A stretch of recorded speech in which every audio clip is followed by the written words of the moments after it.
Forgot how simple life really was. Instead of sitting around with family, there was individuals sitting around boxes with screens, and they forgot how to grow their own food. And hunting was replaced by practices which were cruel, and everything seemed to be divided by plastic made with petrochemical oil, which was extremely toxic. And these people also ran their cars on that oil, which polluted the air and the water and the soil. But the ones who benefited didn't care about the earth. They were only interested in how much the oil was worth. When they started running out, they started fighting for control to secure the world's supply. Petroleum was their goal, so they assembled their armies, and their wars destroyed life. They hid the truth from the people, kept it out of their sights.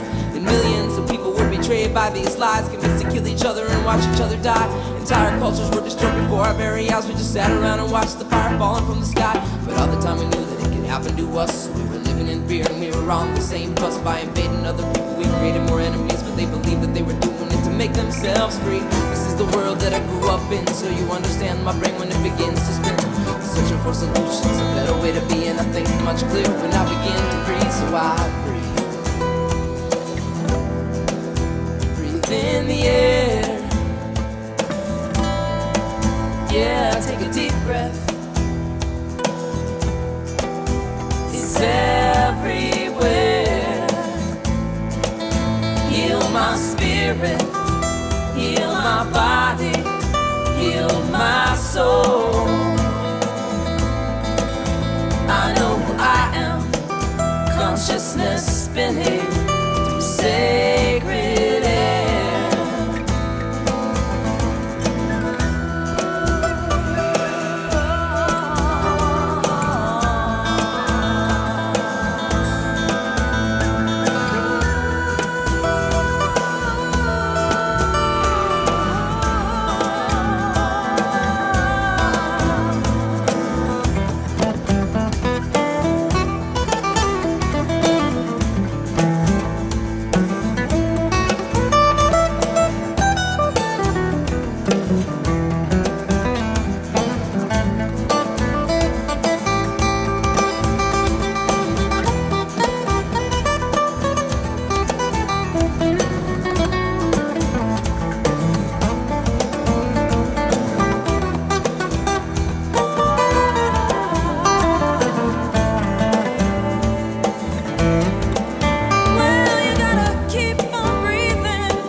The healers, whatever your call is, actualize and realize we come here to balance these violent times. Warriors of peace, ambassadors of love, always staying centered when push comes to shove. Third eye wide open and dancing to music, accepting a power, knowing how to use it. Coming together, we circle the globe, seeing the oneness, our chakras are glowing. Our vibrations where we want it to be, keep it high, you know how it feels to be free. All you gotta do to understand these ways is breathe real deep and enjoy each day. Work selflessly with others and we're lost alive together. Tomorrow is now and there's beautiful weather, so breathe. Breathe in the air. Yeah, take a deep breath. It's everywhere. Heal my spirit,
a deep breath. It's everywhere. Heal my spirit, heal my body, heal my soul. I know who I am, consciousness spinning through sacred air.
Refused to shine, I would still be loving you. When mountains crumble to the sea, there will still be you and me.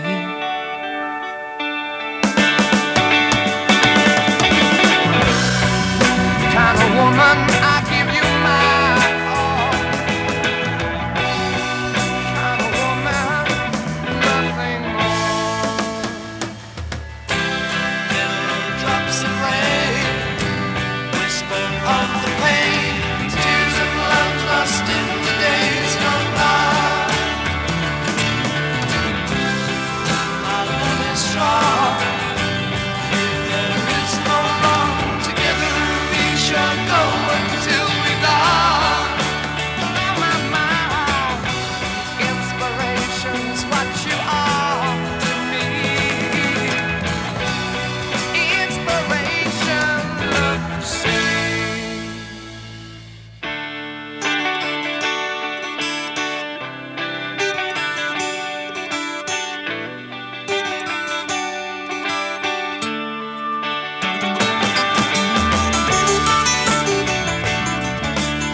today, my world, it smiles.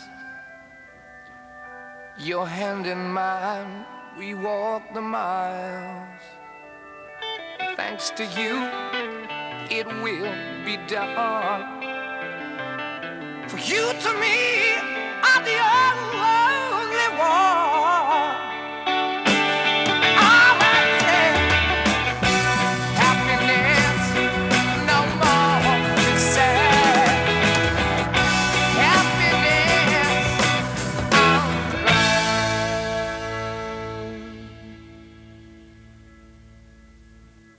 If the sun refused to shine, I would still be loving you. Mountains crumble to the sea, there will still be you and me.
Yeah, I'm sorry. I just got a little sentimental there this morning, giving you some love and thank you from Led Zeppelin.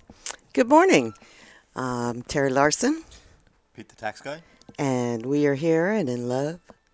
Are 20 we? years of love. Yes, baby, that song was for you, by the way. Thank you. That's Zeppelin is known for its really hardcore rock, Yes, and that song I think is one of their best songs they've ever written and it's played. spectacular. From Yeah, Led very, Zeppelin 2, their yeah, second album. very gentle, very meaningful. Yeah, I found it. I'll see if I can download it now. Okay. Yes. Okay. And okay, he's there. There we go. How's that, Peter? You got to speak. Hello, I'm here. Okay, I'm here, body and soul, just not mentally. So, Something tells me that's Larry on the phone over there on the whatever. answering machine. Yeah. Yeah, so we got some interesting stories for you today. There's been all kinds of activity going on around the world and in the universe, including a trip bypass of Pluto. Whoever thought in our lifetimes that we would see our spacecraft make it to every single planet Yeah, that's in our solar system? Yep. Whoever thought that? There's a good shot of it. yeah. That's a gorgeous picture. Yeah, That that's really with is. its moon. Yep.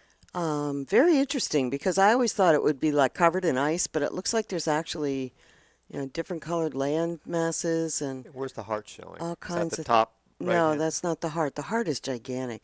There's a earlier picture like that would be considered it on the left of the big shot there, Okay. Oh yeah, I see. just half a Right. heart. But there's earlier pictures where the heart just stands out so Yeah, the well. black and white ones. And they're saying it's not a planet. Come on, look at it. It's a planet. Well, the problem is that it's a I think it was mini. politics. It's a mini solar system.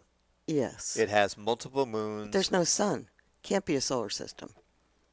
It's like a solar system, but it cannot be a solar system because there's no sun. Argue with NASA.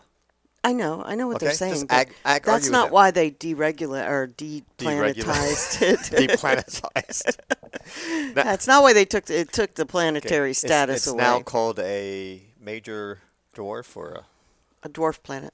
but a large one.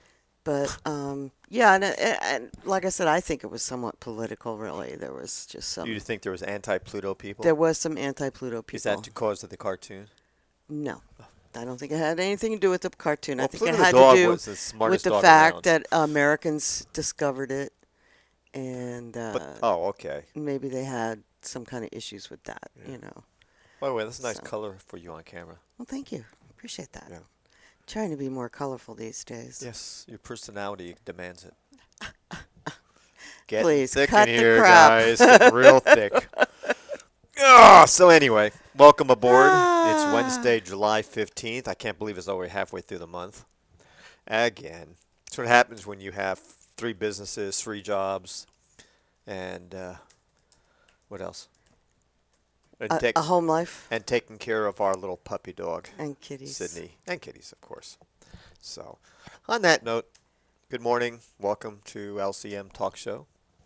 And we have Mr. Philip Murphy, commonly known as Phil, coming in to talk about the ready-mix cement plant fiasco. Among other things. Among other things. Yeah, as You know, anyone. Go ahead. I was just going to say, Phil is like what I would call a pundit. That's a big word. No, it's only 5 letters. Well, it means a lot. Pundit. Okay. And, he has a lot of knowledge about a lot of subjects. Yep. So he's really great to talk to about the issues that face our county and our Canvas society. there.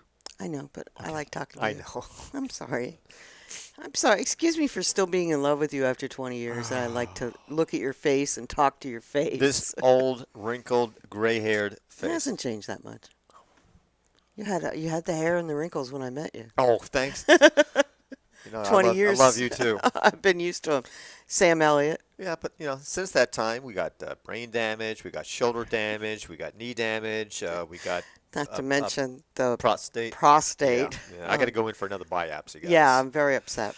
Yeah. But I'm trying not to take it too serious Yeah. because we know he's We know. okay. Yeah, I have an enlarged prostate, and my PSA count last year was 8 something, and then went down to 7 something, And before those two tests, it was at 4 something. And you guys out there, you know that's way too high. And now it's up to over 12.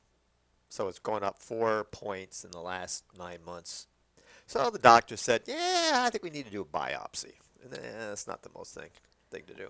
I think I'll take some This will THC. be your second one, though. Fourth one. Fourth Second one? one here. My goodness. So maybe I need to take some THC-based You need to cookies take the. before I go in. No, well, there you go, to relax you. Relax That's a more, good idea. yeah.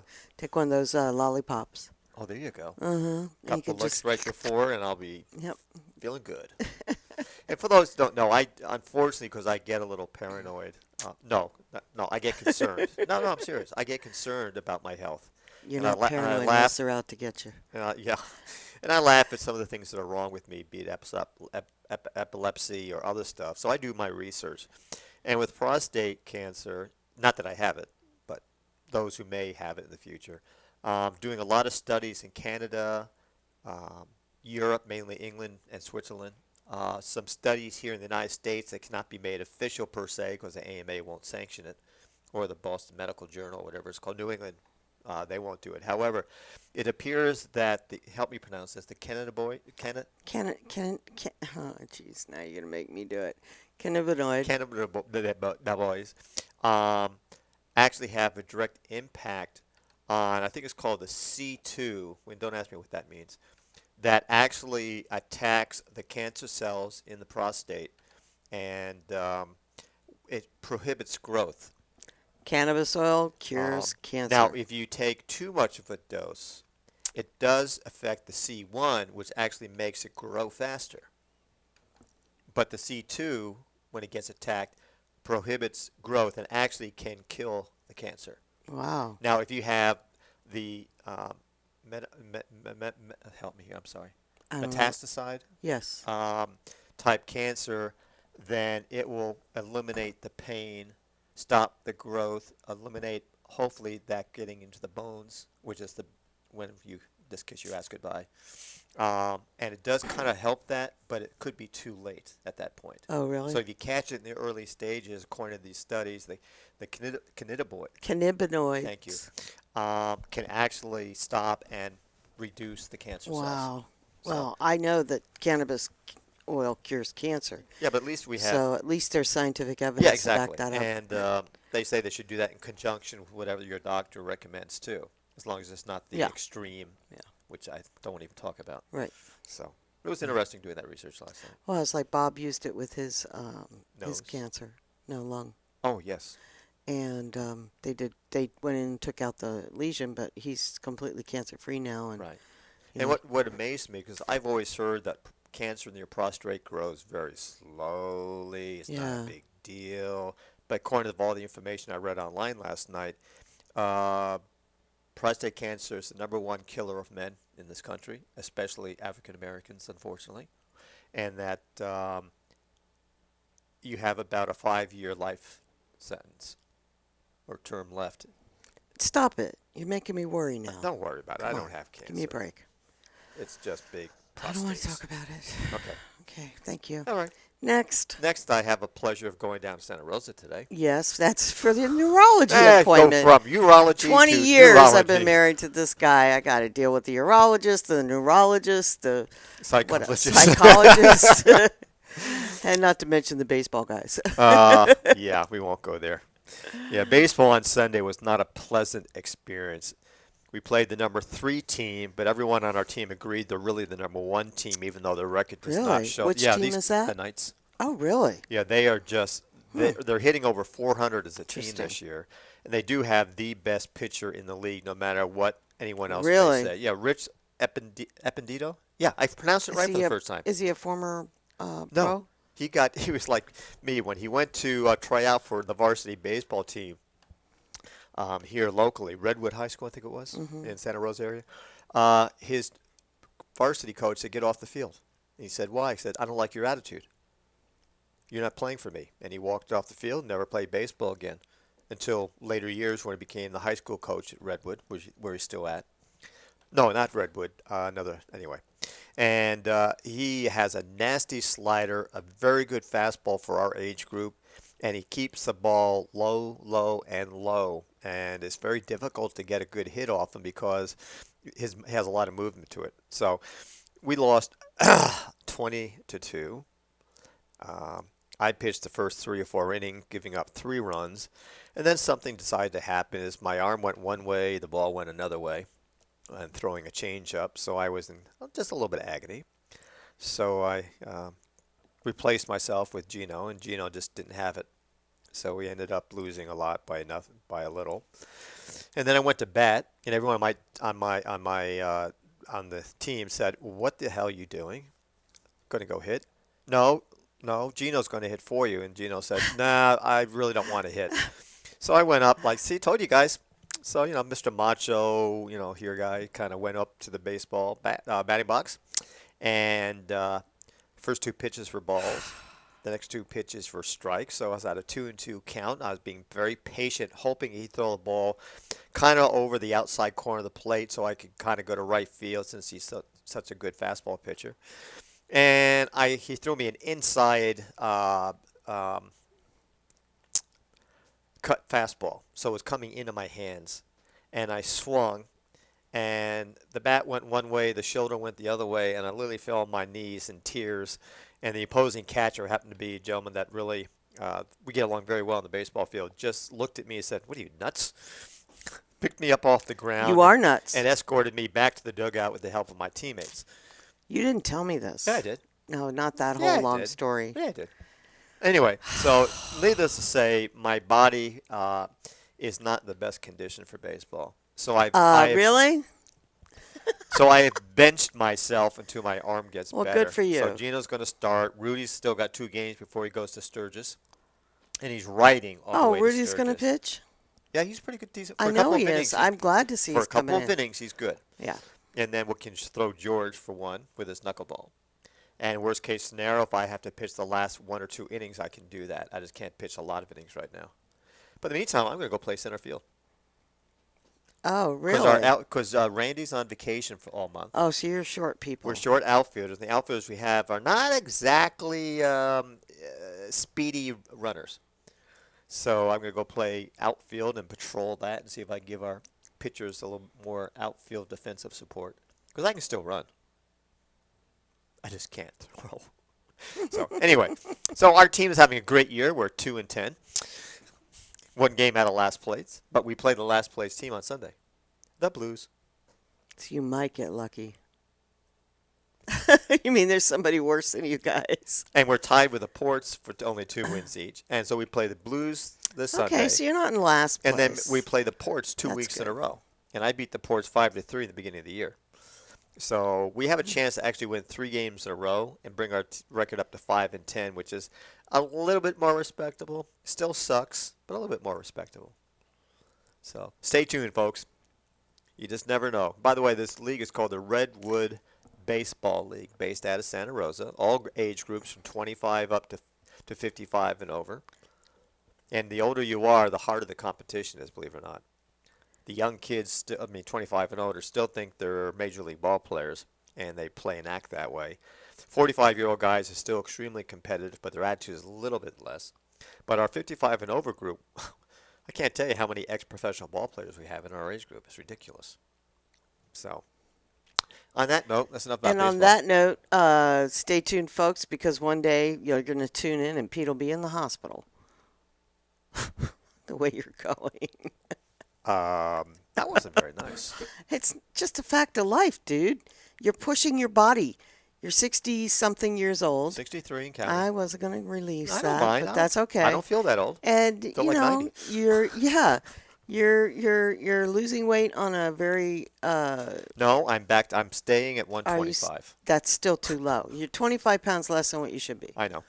Okay. I know. So you're shooting the roulette wheel or whatever every time you go out there with a baseball and a bat. You're playing the odds, and I'm Now just you waiting sound like for my the day. mother. Well, your mother's not stupid. She told me to quit playing years ago. That's right. So anyway, just on that note of athleticism, right? Athleticism, Yeah. yes. Saturday. I was kind of at home by myself with my kitties and puppy, And I was bored to death working on the computer, so I put it down. And I turned into one of our mainstream TV channels, and they had the Ironman triathlon on TV that's done in Kauai with all the dark volcanic Oh, nice. stuff. And I love that event. And unfortunately, the last couple of years, it's no longer live. They do a video, and then they go back to people's stories. And that, to me, is interesting, but it's really boring. I want to see the actual live footage of the race. So my wife comes home, and she looked at it and said, "What are you watching?" "Iron Man." I said, "You can change the channel." "No, that's right." And she says, "Do you miss running?" Or no, you said, "Can you do a marathon at your age?" And after being insulted by that, I said if I was in proper Wasn't insulting. It's the facts of life. once once I put myself into a proper training routine where I was in good enough shape to start being in competitive shape, I said, "Yeah, I could." And she said, "Don't you miss running?" I said, "Yeah, actually I do. I enjoy it. Problem is, it's hard for me to motivate myself. I need someone to run with me to push each other, and that's what makes me get into really good shape." It happened in high school, happened in college, happened during my 2-year vacation, and it takes me about 6 to 8 weeks to get in shape to be in competitive shape. So maybe if I get my act together and I don't work all day and all night, I might start getting ready for running. Start with a 5K, then do a 10K, and then do a half a marathon, and then go up to a marathon. But you have to understand these. Oh, it's too much of a dedication. You don't have time for that. Well, I can make time, I guess. This, Only if it's really important know to if- you to I feel don't- like you're dying after 20 miles of running. I don't think, but you understand the side effects Why? of doing this? Yeah, you get skinnier. I had, and without getting crude and rude here, folks, I was known for pushing my body to the limit during my events, be it cross country or running the mile, 2 mile on the track, which to me is boring. And because I pushed myself so hard that by the time the finish line came, let's say my body overly reacted and eliminated objects from my mouth. Is that a polite way of saying it? I guess. Yeah, I was throwing up. I don't even know why you want to talk about that. I'm just like, but that's That's why I don't understand why you want to go back to running. Because it's a psychological high. People who Is it? indulge in cannabis smoking, pot, weed, get a high, right? I get my high off running, especially cross country when you're running through cow pastures or forest or the Rockefeller Estate back east. It's a natural high, and that's why I loved it. And that's during training. Now, when you're running a race, it's nice to run in that type of atmosphere. Unfortunately, you're pushing yourself so hard that your body is like, "Why are you doing this to me?" And you say, "Ignore body. Mentally, I'm fine." And you just one step at another, one step at another. And before you know it, you're at the finish line puking your guts out. So, enough of that. Yes, please. Okay. Hey, I want to give a shout out to our friend Genevieve. Yes, She's recovering absolutely. from a stroke Yeah. and heart issues, and yeah, I really miss her, and I'm glad that she got through it all okay. Yeah, that's, yeah. That was a good thing, but hopefully she is well, she said, right? I'm Nice. talking to her right now. Oh, So hi, Genevieve. yes, If you're listening, hi. If not, you can say hi.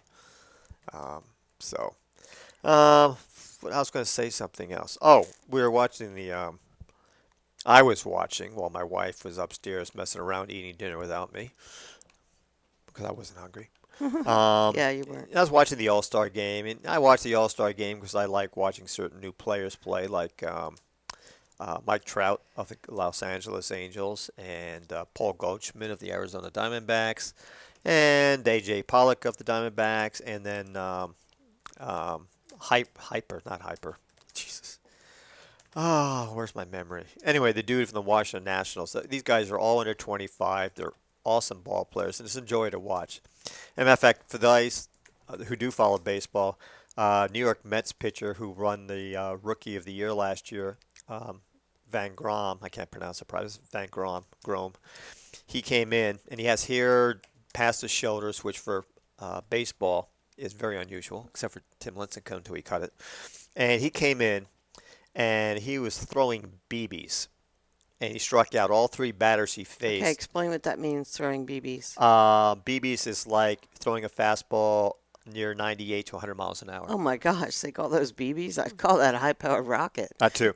And he has movement to that fastball. And he uses mechanics, not his arm. So he's not going to throw his arm out like a lot of young pitchers do. And he literally, for the first 2 batters, he threw 6 strikes in a row. The batters didn't even come close to hitting it. Then the 3rd batter came up. He threw 2 fastballs. They couldn't hit it. Excuse me, 1 fastball. They couldn't hit it. Then he threw 2 nasty sliders right in the dirt. And the batter swung both times. Just looked at him, shook his head, and just walked back to the dugout. Guy was awesome. So anyway, then my wife came downstairs and said, baseball? I know where you're going. And I You said, should give this to Mark so I'm, he going, can I'm, plug trying, it in. I'm trying to see how I can do it. Okay, well, all you got to do is give it to him. He can plug it in. I know, but I have to download it. You don't have to. You just have to hit play and expand it. Oh, on him? Yeah, he'll plug this into the TriCaster. Oh, so you want him to give my computer? That's what I'm saying. Okay, we'll do. Okay. But give the lead in, and then you can go hook it Okay. up. The lead in here, folks, is that my wife didn't want me to watch the All-Star game. We had another All-Star game that was Yes. much more important to watch. It's called. What was it called? The Paw The Star. Paul. This has the program on it. Run. Just take my computer. Yeah, no. You won't be able to. It's like a 2-hour thing. Yeah, just run It's it. gonna be a little bit. easier just to plug the computer in and run the video off there. Yeah, but I don't know how to do that. I thought we've been doing it from the other No, computer. This is streaming that I've been doing. Oh well, can't we stream it to you the same way? Yeah. It's on the stick. You don't even have to install it. It's called Stream to TriCaster file. Oh, Just And then, so you start that up first, and then I can just link into your computer, and there you go. okay. You're actually going to access my computer with sensitive information. Just whatever you decide to show me. Oh. Video only. so that wirelessly connects you to the okay. TriCaster? Streaming. Okay. That's way cool. I got it open. Do I have to click anything else? Sorry, folks. Let us get through this technical difficulty here. Yeah, it's not technical difficulty. We're just trying something new. Okay. This one? Tech IVGA Pro. Oh, did New Tech send you that? No, he found It it. was on the TriCaster Oh, it was. itself. Yeah. You just So now do I? So cool. Now I open the. Start playing the video. It should bring up a little screen. Okay, so just go ahead and click That. no. What? That. X to get out. Oh, of the okay. screen. It's up and running now. Okay, so don't do anything until he finishes telling the story. So anyway, my wife comes down saying, "Oh, there's another All-Star game that I'm watching upstairs." The I'm like, Paw Star game. All-Star? There's only one All-Star game for baseball. Well, no, it's the Paul All-Star game. I'm No, like, Paw Star Paw instead of Star. All Star. Like, what? So anyway, we turn the channel, and here are the what are the name of the teams? The Meerkats and the Cougars. The Cougars. And the Meerkats just kicked their The butt. Meerkats were black and tuxedo cats. Right. And then the Meerkats. And the Cougars Cougars. were silver and gray And gray, tabbies. like, yeah. yeah. And tabbies and So yeah. Oh God, it was so funny. And It they're all was- kittens, so they are just having a ball. And it was very cleverly filmed. yes. Yeah. Yeah. And And the names were Mike Trout Taste. Troutmouth. Trout, yeah. And then we had Oh some God. of the other ones. Oh, I'm seeing a black screen there, bud. Yeah, flip us back until we're ready. and then, there was Kershaw, Kerpaw. Oh God, and there was also Bonds. What was it called? Harry Bonds. Harry Bonds. Harry Bonds. It was humor. I mean, after It was really after cute. watching it for about half an hour, kind of got a little boring. But the first few minutes watching, So was we're gonna like, play you just a little clip of that, and then we got some other clips to play for you too. do I have to hit accept again? You should have to. If it disconnected, yeah. Okay, Seen it here. I'm accepting. There we go. Okay, so now you can have now to play go it. play it. Do I have to play it or should you? Play it. Oh, Yeah. that's thank you for that's what I was asking. Okay, and then go full screen too when you get it going. Now switch over. So we'll be back in a minute or so with. You got to go to full screen. This box here. This one. There you go. There you go, and you can allow and get out of there. You got your audio up? Oh, no. Probably not. I can't see. Just go to this and reduce it again. Or go over here. There should be audio over here unless you blocked it out. There we go. Maybe, if you're the one. If you got audio coming in, you have to hit play.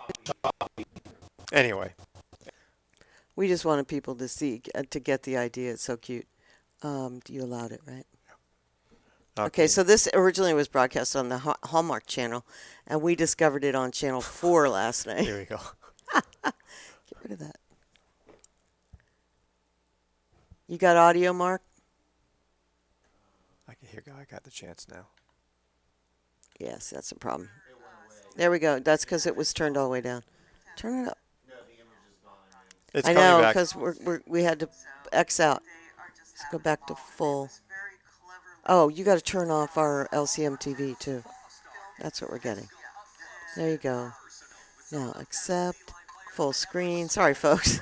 I'm learning, guys. Sorry. We're just getting this technology. There Here you you go. Allow. Now we got it. It's so dark. I am a sucker for cats, guys. I'm sorry. That's a advertisement. That's not it. Oh, seriously? You got the wrong video. No, it go Run it automatic. again. No, it won't. No, Try I- to, if you hit. Okay, so it's loading now. I guarantee. Oh, it is episode 1. Maybe it will come through. It's so funny. And it was sponsored by Liberty Mutual, which I thought was really weird. So every time they did a replay, here we go. Bo Catfish.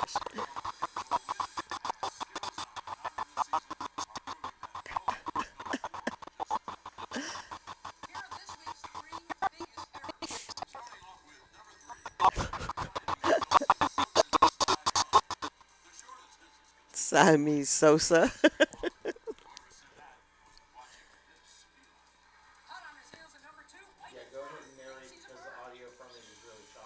Okay, I hear the audio is choppy, so they're just going through the top 3 errors of the last season.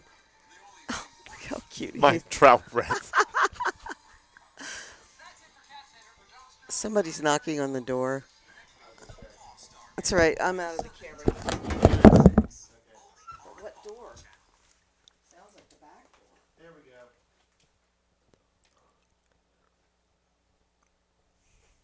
That it, Pete? Yeah, that's it. I'll cancel out now. All right. As soon as I figure out how.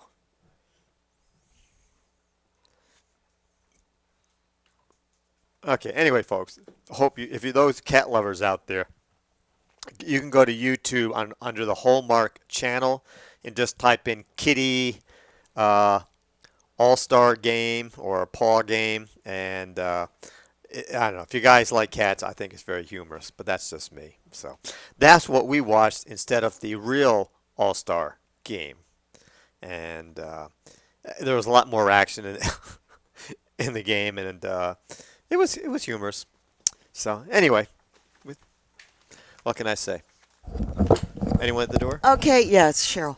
Okay, so we're Cheryl? cat people. Is she still alive? Yes. Oh. Oh, well, you know why she's here. She's only going to Oh, come around duh. when Phil's here. Duh. She doesn't come around and see us any No, other she time. doesn't like us. Only Phil.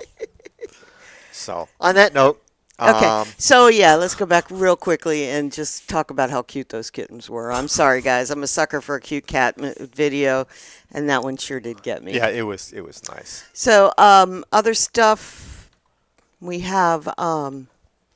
Did we want to talk about the other video we have? You can talk about it. I know, I'm Mark. not. Are we ready to play the other one?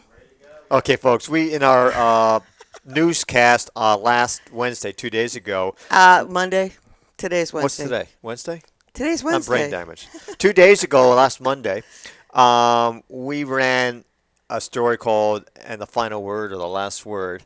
A final word. The final word, and Megan That's Berger. that's the last story of our broadcast. Right, So and it's Megan always something a little odd. Berger, who you see on our show here occasionally, she always reads the final word because I do the sports, and the final word goes after that. and she didn't have a chance to pre-read this story.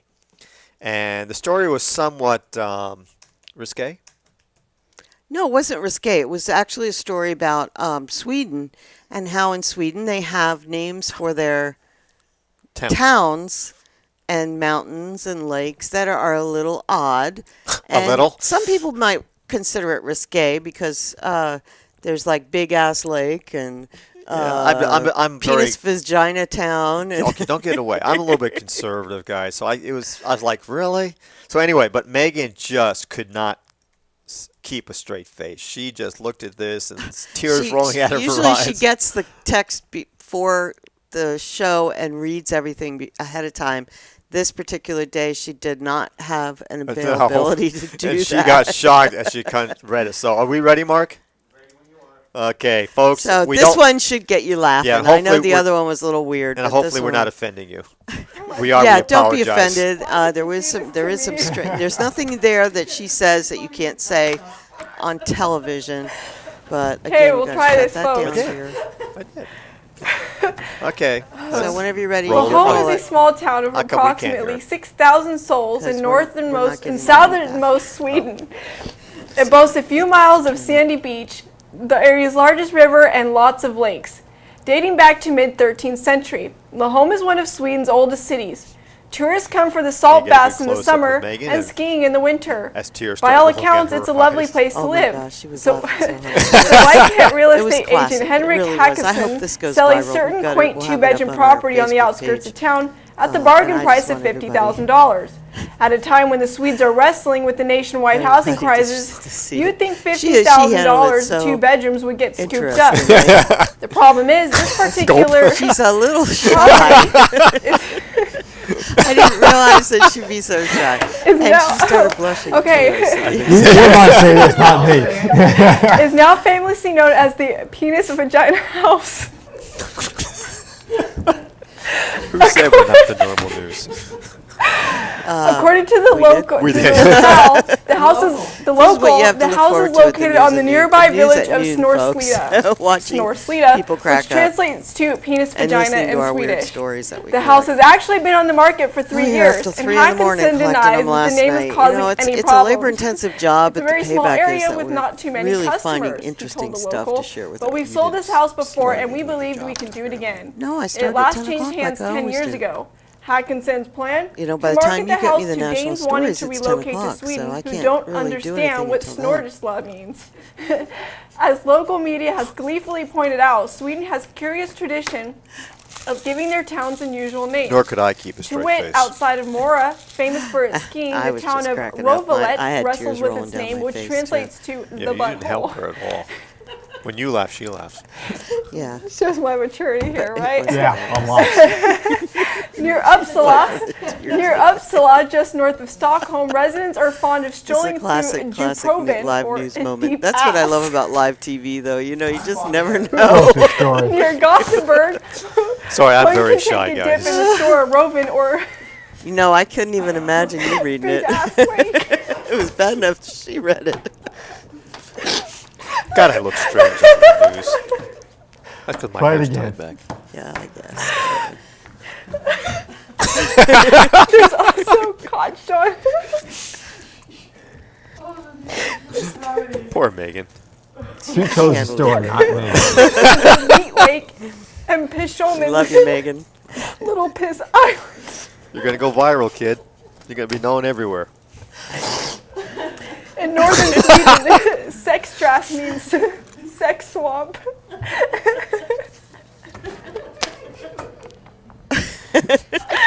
And there's also Varberg, which means Puss Mountain, and Snormossen, which means snot bog. Most was a long famously, story. tired of It was. living in a Because of all the constant state of words. awareness, embarrassment, and conditioned shame, the residents of long is it Fiyukby tried to change their 4 town's minutes. name in Oh, is it really? 2006, and they because she failed. cracked up so much. Oh, yeah, because she couldn't get Ah, the words. folks, There you go. we apologize if we offended anyone with that story. Blame it on the executive producer. Thank you for joining us on LCM Oh, that TV was News at Noon. She We did are that not- so well. And not even any mascara running. Oh, I Thank hope you, Megan, for giving us something to laugh at. I hope this you morning. folks enjoyed that and no one got offended.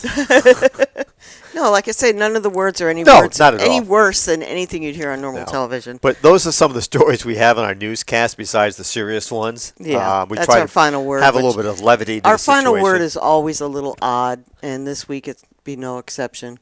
Good. Didn't you see it already? I haven't. I kind of, sort of. She's going to get embarrassed again, only this time we got pictures. Oh God! I wanted to use a story about a cow that went walkabout for 2 years and came back home finally. That was actually a really cool story, but it wasn't long enough. That was very short. So let me find. Oh, this one, yeah. You told me about Yep. this one. Yep. We're not going to tell you what it is, folks. You need to stay tuned to the LCM We're not gonna TV give it News away. at noon. We're But not it's your another ordinary good one news. that's guaranteed to, again, embarrass Yeah, Megan. yes. And this is kind of cute. So It is cute. And it's stay a short tuned. one, too. So. Yeah, it is. So stay tuned. So We got no, actually she won't be embarrassed by that. we actually got some very important stories this week. We Today do, to we talk do. We about. had some great local news stories. We're not going to let any of those go at the moment, No. though, because we have a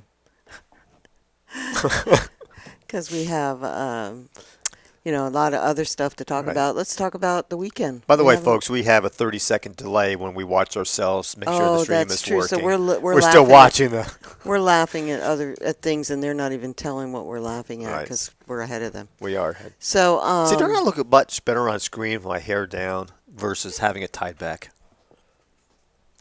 I can't say that. Why? Because you don't think it's true then. I don't think I like you both ways.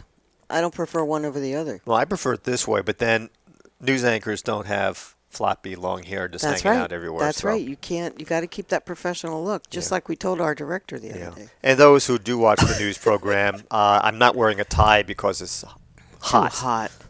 So when winter comes, I'll I be don't putting think a you tie have to back. wear a tie anyway. I don't know. It looks a bit more It professional. looks nice. Yeah, you look exactly. nice So. in a tie. Okay, you were talking about what, the weekend? Yeah, I wanted to talk a little Go bit ahead. about the weekend. What did we do? Nothing. Then there's nothing to talk about. You cleaned house for once. Oh, for once, I clean house regularly. That's when you went down to play baseball. Yeah. But Saturday, we did have a trip up to Ukiah on Yesterday. Thursday. Monday. I know, but Thursday we went up too. Oh, that's Right. right. Thursday, Monday. Yeah. And then had a meeting scheduled for Monday that nobody showed up for. Can I talk about my experience at Applebee's? Oh my gosh, that was the horrible I was, thing. we went up to talk to please. KMEC about sharing some programming with each other because they wanted a news show. We already have one going, all that good stuff. So we wanted to have a decent dinner. And I didn't want to spend $40 an entree, which seems to be normal. the in- going rate for anything decent in Ukiah. San Francisco, I can understand, but Yeah. Ukiah? Yeah. So anyway, we were looking around, and one restaurant I was going to go with anyway didn't have much fish or vegetarian type dishes. It was all steak, so I said that wasn't going to work. So we said, all right, Applebee's across the street. So we knew better, but we got there, parked, and we're walking up the sidewalk to the main entrance. We hear two people leaving Applebee's saying, God, that's the worst Applebee's I've ever been to. And we just laughed because we'd been there once before, and it was Yeah, it was not, all right. but it wasn't horrible. Yeah, so, like, okay, is that a sign of things to come? So anyway, we sat down, got a table. The table was wet. My seat had tape covering the rip in it, so I was sitting on ripped seats. And the waiter was pretty decent. He was all right. Oh, he was a good waiter. Yeah, so we ordered an appetizer, started getting that, and then came back for a dinner order, and you ordered a really nice salmon. Yeah, it was a salmon dinner. It was Yeah. good. And I ordered ribeye, and I should have known better, because being a gentleman that grew up in a nice restaurant atmosphere, I know what steaks are supposed to look like, and I should have known better. So anyway, I asked for medium rare. So the steak finally came out. Tara was really enjoying her salmon. And I'm looking. Salmon was great. Yeah, and I took two And I'm picky. cuts and two pieces of the steak, and I'm like, this Two is kinda, bites. This is kind of chewy. And I looked down the steak, and it was still blue inside. Unbelievable. So I told the waiter, I said, dude, this steak's raw. Oh, okay. Takes it back. 20 minutes later. No, hang on. He said, oh, okay. And then he comes back like, yeah, right, 20 minutes later. He says, here's your new steak. And, oh, by the way, I decided to give you a fresh baked potato and some And fresh vegetables. vegetables. I'm like, Oh. really? You made that decision? It's mighty white of you. Shouldn't that have been a normal decision? Anyway, I started to cut into this steak. took one or two bites, and realized that Oh, my it was so overcooked. It was dry. It was tasteless. It was completely well done. So And he asked for it medium rare. I called the waiter back and said, dude, and before I could say anything, he said, steak's overcooked. And I said, yeah. So why did... Why So did he you already even bring knew. it? Yeah. And then my wife said, well, we just don't want the ticket. We don't want it. Now, that's bad enough. But having been in the hospitality industry for part of my life, you would expect a manager to come out and Right, ask that's what really and really disappointing. say, hey, look, dude, we're sorry. Things happen. And I know things happen. And it takes a manager to do an override on the cash rate, on the Probably POS not system. there. Yeah. Not just- maybe not. A server cannot take off a menu item. Otherwise, it'd be theft, taking care of Yeah, the friend. true. So a manager has to put a separate key in and has to override and deduct that item. So I know for a fact the manager had to be aware of the situation. And either I looked mean as hell with at 5'7" and 130 pounds, well, 125 now. Right, It's kind of hard to look exactly. intimidating. He just didn't come over. And that tells me he didn't give a damn. Which is not the way to run a restaurant. So for those who go to Ukiah on a regular basis or whatever, and you want to go to Applebee's, just keep everything with a grain of salt. Just do yourself a favor, don't go. Yeah. One good thing came out of it was that Sydney had a lovely piece of steak when we Yes. got home because they did let us take it with us. Yeah, and I had a so we nice could baked give it potato to 2 her. days later. Yeah. So that was our adventure at Applebee's, and never again. I won't go back. No, that was horrendous. We Yeah. did have a decent experience down in Santa Rosa at the Applebee's. That's though. where it was, Yeah, yeah. that was decent. Yeah. So, Yeah, it's too bad. yeah, so. Anyway, Anyway. so that was that, and we didn't do. Oh, after the show today, we're going to be having in its entirety, almost, the 4th of July parade. Really? Yeah, after the news. With Megan Berger as the hostess Yes, with the mostess. exactly. Yeah. And that was kind of a last minute thing that we decided to do, but So after the news, you meant? that after After the the news at noon, then we'll have the parade. July 4th parade. July 4th parade, and then it will be up on the archives, just like all of our programming. Everything is broadcast on lcm-tv.com, and then it's all archived over on lakecomagazine.com in the 2015 archives. You go to the drop-down news menu and take that to Archives 2015, and you'll see a page with all of our shows Right. that were And as soon as I broadcasting. find a couple... Well, not all of them, because there's some shows that aren't there. Yeah. We need to start getting them as up. soon as I get a couple seconds back in my life, I'm going to be taking our current website and converting it into what they call a CMS website, which is cloud-based. So when we have videos completed, it'll take very little time for me to link the video to the website. So we'll have every single program up within a half a day because it takes Oh, that's time to do a awesome. little editing and then upload it. But we'll have it within the same day. So Cool. and it's going to be a lot more user-friendly. Yeah, and I apologize to all those of you who have friends or have had problems yourself getting online with us. We're kind of stuck with the provider we have right now. We are working on getting a new provider, but until that time comes or until we work another system out, we're kind of stuck with what we've got. So if you cannot, if your friends cannot get us because they have Apple computers or they have Silverlight that won't load in or something crazy like that, then just let them know they can wait until the show comes on lakecomagazine.com Yep. because that goes through YouTube Yeah. and anybody can access it from Yeah, there. so our news show and other programming we have here is usually up the same day. Our talk show here, because it's 3 hours in length, takes me basically 3 hours to upload it. Yeah. And then if the stream breaks and we have part 2 or more parts of our show, then I have to edit it in Premiere and then render it. People don't really care, Peter. Oh, I'm sorry. I don't know why you're getting into such I'm just going detail. to let them know that that's why it takes longer to get up. It just takes longer because the process is longer to do it the way we want to do it. Keep it simple. Fine. Thank you. So anyway, Once it's again- going to get better. It's going to get. You know what? Our news broadcasts get better every time we do them, and everything is getting better little by little. And hopefully, by the end of the year, is our goal to be able to be considered a real channel. We're still looking for programmers. Right. And we're also looking for people who want to help with the news show. We now have Amanda Gonzalez, who has joined us to Yep. do weather. Do weather. And starting on Friday, she'll be here every Monday, Wednesday, and Friday, and on the regular news show. And she really wants to take this seriously. She's interested in becoming a meteorologist. She's a young lady, and she lives up in the north side of the lake, and she's coming down just to do the news for us. But she will be communicating and interacting with the Lake County Air Quality Control Division, and they have actually got real meteorological instruments that can tell you the air pressure and the humidity and all that stuff. Is that And all she has to do is go online to get it. versus fake instruments? Yes, because there's some instruments that are fake. Yes, thank you for pointing that out. Really So- appreciate But it. anyway, yeah, we're making some improvements in our weather news, weather and It's presentation. going to be fun. Yeah, we're kind of sort of getting probably about 25% towards the way mainstream news does it. No, Maybe I'd say higher? we're more like 40% at Okay. this point. We're All right. almost there. We're still doing some fine tuning on the green screen and the studio effects, how we make our studio Yeah. look. You know, But watching it's other been fun. programs that use green Exhausting, but screens, fun. I realized that our green screen work is better than some I see on mainstream TV. I agree. Because when you have a green screen, your bodies kind of look like a cutout.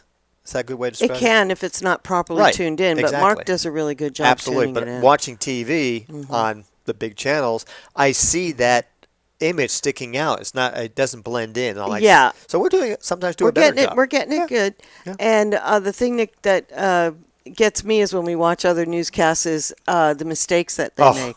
makes me feel better, folks. Yeah, because I'm a real stickler on pronunciation and understanding what you're That's reading. why and I read so when I slow. see them doing that, it makes me feel better because we're no worse than anybody else. Right. I was watching NBC out of San Francisco, and the young lady is something Garcia or whatever.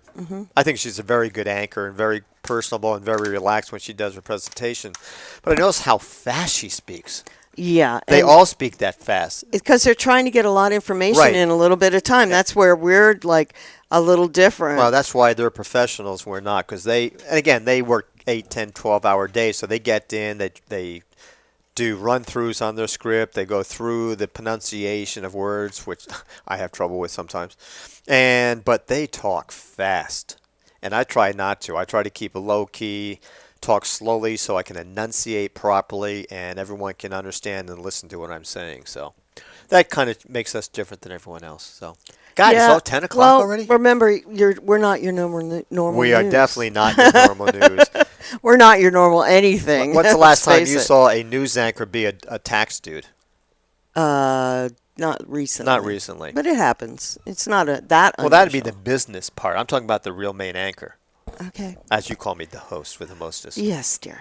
Okay, so let's quit boring everybody and take a break. It's 10 o'clock. I know. That was a quick And count. when we come back, if we don't have Phil in the studio, we can have Cheryl come in and join us. Is I would she- love to talk to her. Is she still here? I hope so. What was that? Oh, we have Phil here too? Why is okay, she so great. quiet? I know. Nobody let me know. So, yeah. Yeah, thanks, Mr. Producer. I thought you knew. No, you said Cheryl Oh, was I here. just knew Cheryl was here. Anybody was here. I know. You're Then supposed you should to have. tell That's us your job. that. Jeez. What am I, physic? Psychic. Yes. Yes. No, we call it physics. All right, guys. All right, We'll be guys. back with Phil Murphy I hope you guys are back too. coming though. up in a few minutes after this from Neil Young. Oh, cool. This is Lake County Magazine, and I'm Terry. And I'm Pete, And we'll see you in a few minutes. the tax guy. Woohoo.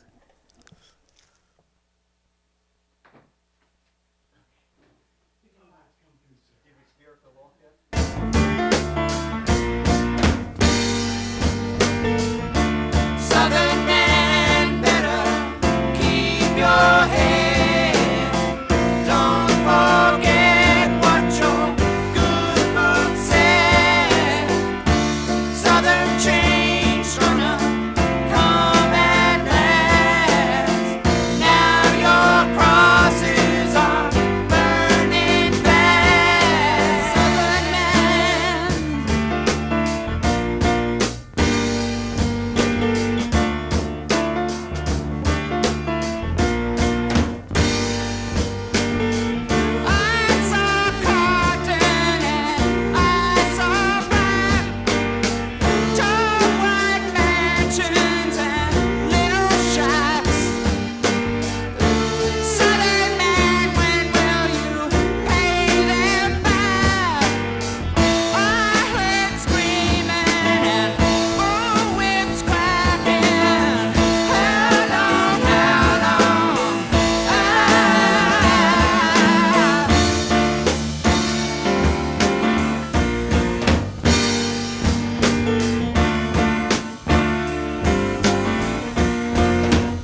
Okay, we're back, folks. Hey. Sorry about those delay there. My wife was trying to get something else done. Technical issues, And trying I- to get some people set up And in I the avoid studio. working the music and the board as much as I can. Yeah, I noticed that. You'd rather let us go into dead air than do anything But to you were fix it. walking right back. I didn't want to get in We your still way. had dead air. I still And had we dinner? started dead air, and we started the second song. Shame on you. Well, actually, I know how to use it, but I don't want to interfere and override your expertise. You are full of it. That just translates to I didn't want to do it, so I waited for you. I didn't want to get in your way. Because you just yell at me. I'm not going to go there. You yell at me all the time when I get I'm in not your going to way. go there. All You right. don't want to learn the board. You've already admitted that. I know we how to- know I know how to use it. technically what you're. When what you you're weren't doing. here that time, you came in late. I did the board perfectly. Volume controls, Once. music. Once. No, I've done it. Actually, I did it over KPFC too when you were gone. Once. Shut up. Okay, I will. Thank you. You run the show. No, it's your show, dude. You've been here Anyway. more than I have. Let's welcome our guest, Phil Hi, Phil. Murphy. Hey. How's his volume, Mark? Let's hear him speak. Hello again. That's better. Sound check. 1 2 1 2 test test. Anyway, we invited Phil to come on the show because of a specific situation. A specific situation, but Phil is always more than welcome on our show. Oh, Without absolutely. specific situations, we love having Phil on board. He is so well informed Yes. about the county, One of my favorites. politics, and other events. Right? Well, fortunately, the bar's set pretty low around here for that, so it's easy to look like an expert. Well, you know, I'm glad you said that because I get ridiculed by being negative all the time. Well, I'll tell you what's kind of frightening is how oftentimes I hear people talk about local issues, and they'll have so much basic information completely wrong.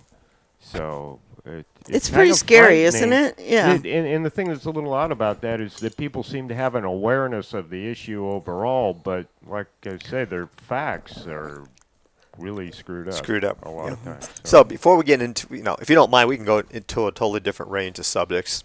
Oh, sure. You can stay as long as you want or leave as soon as we pissed you off, but that's either way. Okay. We had Bill Dodd on the show last week.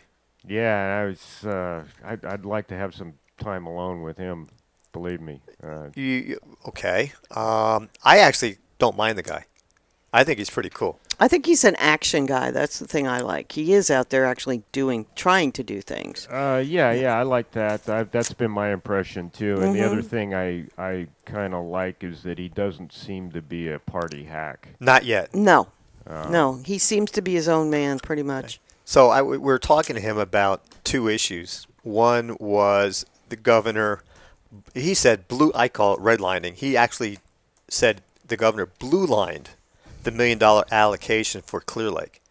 And I guess the difference is blue lining means it's not in the budget, but he wants government, or in this case Dodd and McGuire, to pursue alternative funding from other state agencies that may have the money built into their budget and possibly go after additional grants that they may be more aware of than we do at the local level. So the governor's for the $1 million to go into Clear Lake restoration. Yeah, he just But he doesn't said want to have it come it's out of not his kind pocket. Of, yeah, exactly. Not my pocket, dude. Go find it somewhere else. Yeah, I understand it was actually someone on his staff that pulled that out. Really?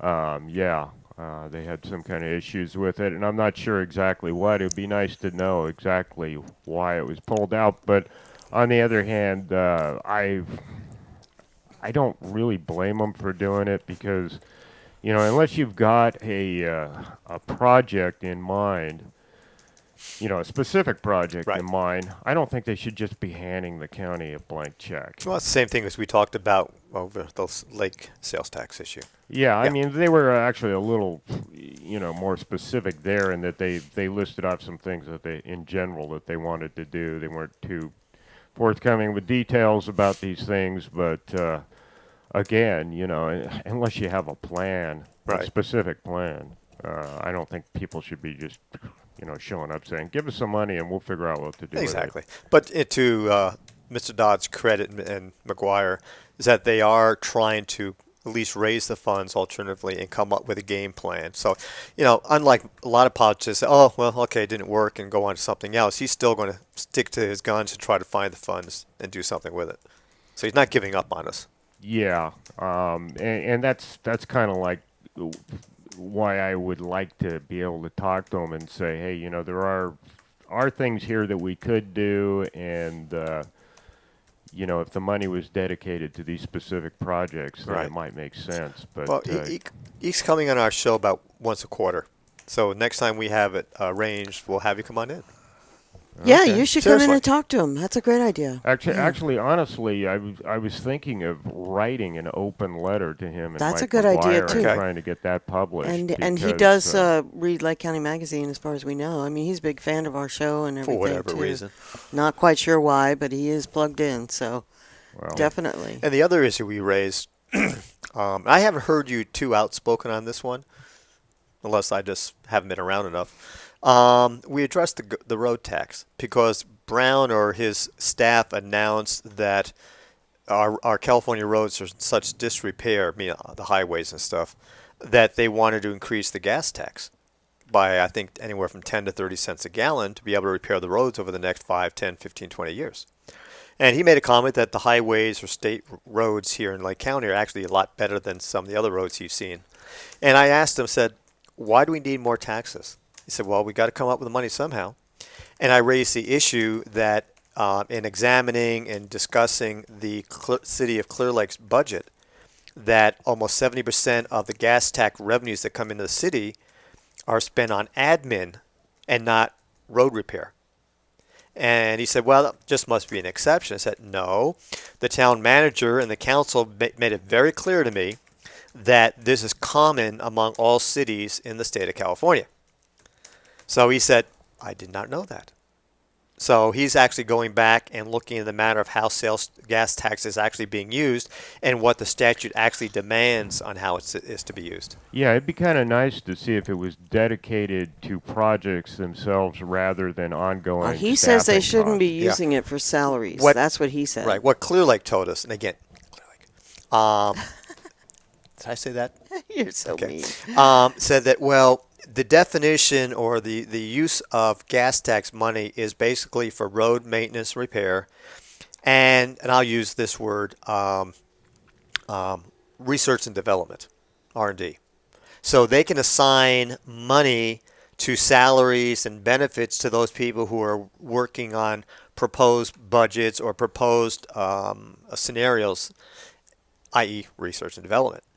I think that's stretching it a bit. Well, yeah, I know. In the case of Clear Lake, they're basically paying for engineering staff that are going to be there regardless, Right. and they're using that gas Exactly. tax money to do it. Exactly. Well, it's Yeah, just so like when they gave all the so-called stats on the costs of marijuana eradication in the city. They were counting hourly paid employees that already get an hourly wage.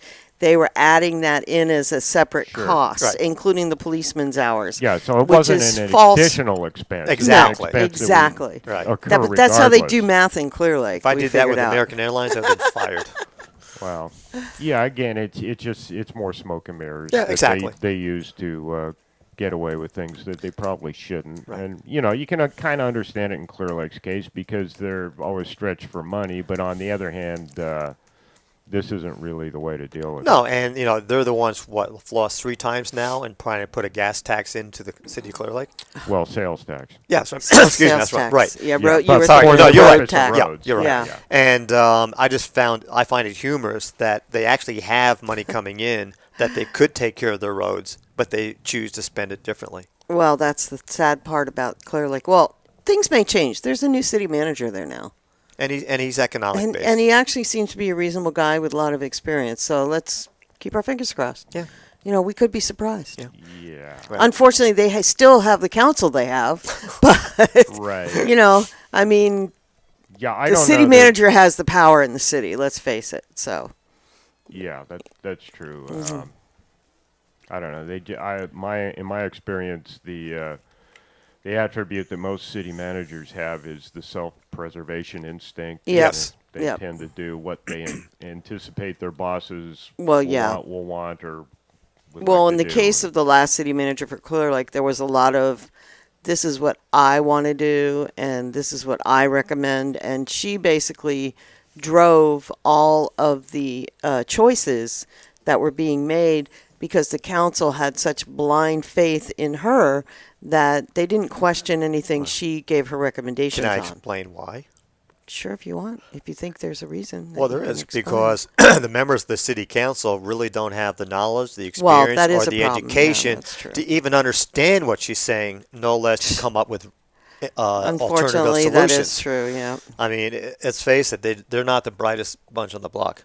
Really? Well, they don't have really sharp analytical skills. Thank, and that's what I'm trying to get at. I'm not trying to be that's No, a they're real not dumb people, they're common just- shortcoming Exactly, in local yeah. government. right.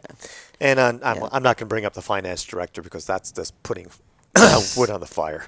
Well, this main complaint I'd have about Joan is that I think that she structured things to work for her term Exactly. there as manager, and beyond that, she wasn't really too concerned. Right. Exactly. Especially when she knew she was going to Again, with the retire. self-preservation concept. Yeah, because when she came into that job, she knew she wasn't going to be there for 5 years. Exactly. No, Absolutely. and she had no long-term interest in the city. Right, yeah. Yeah, The only shame. one of the good things I can say about Joan is that anytime we raised a concern over something, she literally would take the time, put time aside, and would meet us. And even though we most of the time agreed to disagree, at least she provided the time in her. I honestly feel it was because of that that is what turned the city's attitude towards the ordinances on pot around, because we, along with one of the dispensary owners, met with her and explained the facts of life, that this is coming. It's going to be legalized in 2017. This is when the city now has to start preparing for the future instead of blocking everything. Look at the science. And we gave her 25 links to scientific studies that showed that cannabis could heal everything from cancer to seizures to, what do I want to say, multiple sclerosis, all these other illnesses. And she was actually really impressed with that. And I think until that point, she didn't understand that there really was a medicinal use for cannabis. And at that point, we saw a change in the city government approach. And they turned around from wanting zero tolerance to having maybe putting more teeth into the ordinance that they had prior to that, which is what they ended up doing. So we feel like, not only did the petition show them that the people were behind this concept, but I think the education process that she went through also helped change her way of thinking. At least I like to think so. Well, that and the lawsuits. Well, yeah, I'm sure the lawsuits helped too. yeah. Absolutely. But, she was really, really stunned when she got that information and saw what benefits were being attributed Yeah. to. Well, Actually- that, and they might have talked to the city attorney, and Well, I they don't might know. have That said, city attorney kind of. you're going to run into a brick wall with this. So Yeah, but as Tara was going about to say, that city attorney really leaves a was- lot to be desired. he let's did not. put it He that was way. not experienced He's in still there, cannabis so. and the laws. He was just kind Well, of. he was coming from a different perspective, Yes. like a zero tolerance perspective, Right. because that's what the council members wanted, Yeah. and that's where he went and pursued. Actually, so. when we were talking to Joan and I think one other individual, they just looked at us and said, "This lawsuit scares the blankety blank out of Yeah, us." it's true. Because they knew they were going to lose, and they knew the litigation cost was going to be astronomical. Yeah. And really, it would have almost bankrupted the city based on their retained. Excuse me, they don't use retained earnings in government. Their reserves. Well, yeah, and the other problem is that once you get into the lawsuit mode, then your ordinance sits on the shelf. Right. In the meantime, so Right. it's like, what's the point of this? Exactly. You're going to lose, and you don't have your ordinance. So Exactly. So Double they loss. did the right thing for the people, but also the right thing for the city by saving the litigation, and it was better choice that they made. They did the sensible thing, which they should have done from the beginning. But God forbid we expect anybody there to be sensible, and just really You're tailored the previous ordinance to fit what it needed to fit, and that was a wonderful thing. Now, just so you know, I actually sent kudos to CPD today, to the public information officer there, because lately they have really had a lot of major busts over there of real criminal types. They caught a guy yesterday who was a fugitive. He had outstanding warrants for everything from armed robbery and domestic abuse assault to I don't know, drugs and all kinds of stuff. And they Well- found him on the street and they arrested him the other day. Yeah, there's plenty of people in Clear Lake that ought to be, They're picking in him up, though. custody. Finally. But my question would be: is when's the last time you've heard of a meth dealer of any significance being busted in the city of Clear Lake? Not in a while. Good That's point. something that needs to be dealt yeah. with, definitely. I mean, you're talking about 15,000 people there, almost a quarter. I of the didn't say they were population. perfect, but they're getting better. Well, it's It the takes time. statistical probability that there's people selling meth on a daily basis in the city of Clear Lake is extremely high, and you have to question why it is that Right. these people aren't being tracked down. And if it's a question of we don't have the resources, and I could believe that's true, to dedicate people to that Right. specific function, then why aren't you getting the county more involved? Well, this is the thing that I really have never understood is exactly that. Why don't they call the county in on some of these big cases that they feel they don't have the manpower to cover? That to me doesn't really make any sense. Yeah, where's that drug task Yeah. force that has countywide Well, jurisdiction? Yeah, right? and, Do you think it's because at the time Rivera was sheriff and there was Yeah, a lack there was of that but now cooperation? he's gone, so why aren't they doing it? I'm with you, Phil. It's odd. Well, yeah, and I think you could ask probably the sheriff's department the same question. True. What happened to all those busts that used to be taking place? We don't hear really much from the sheriff's office. But Brian Sheriff Martin, initially when he first got into office or his position, was doing a lot of personal media releases, saying how proud he was of his officers, and they did this and they did that, and how great they were, and we appreciate their involvement and all that good stuff. And all of a sudden, you don't even hear from him. There's nothing. Well, at all. he'll be on our show in the next couple weeks, so we can ask him Yeah. directly what the heck's going on. Yeah. Because I'm having a lot of trouble getting, just regular information out of the office, more so than it used to be.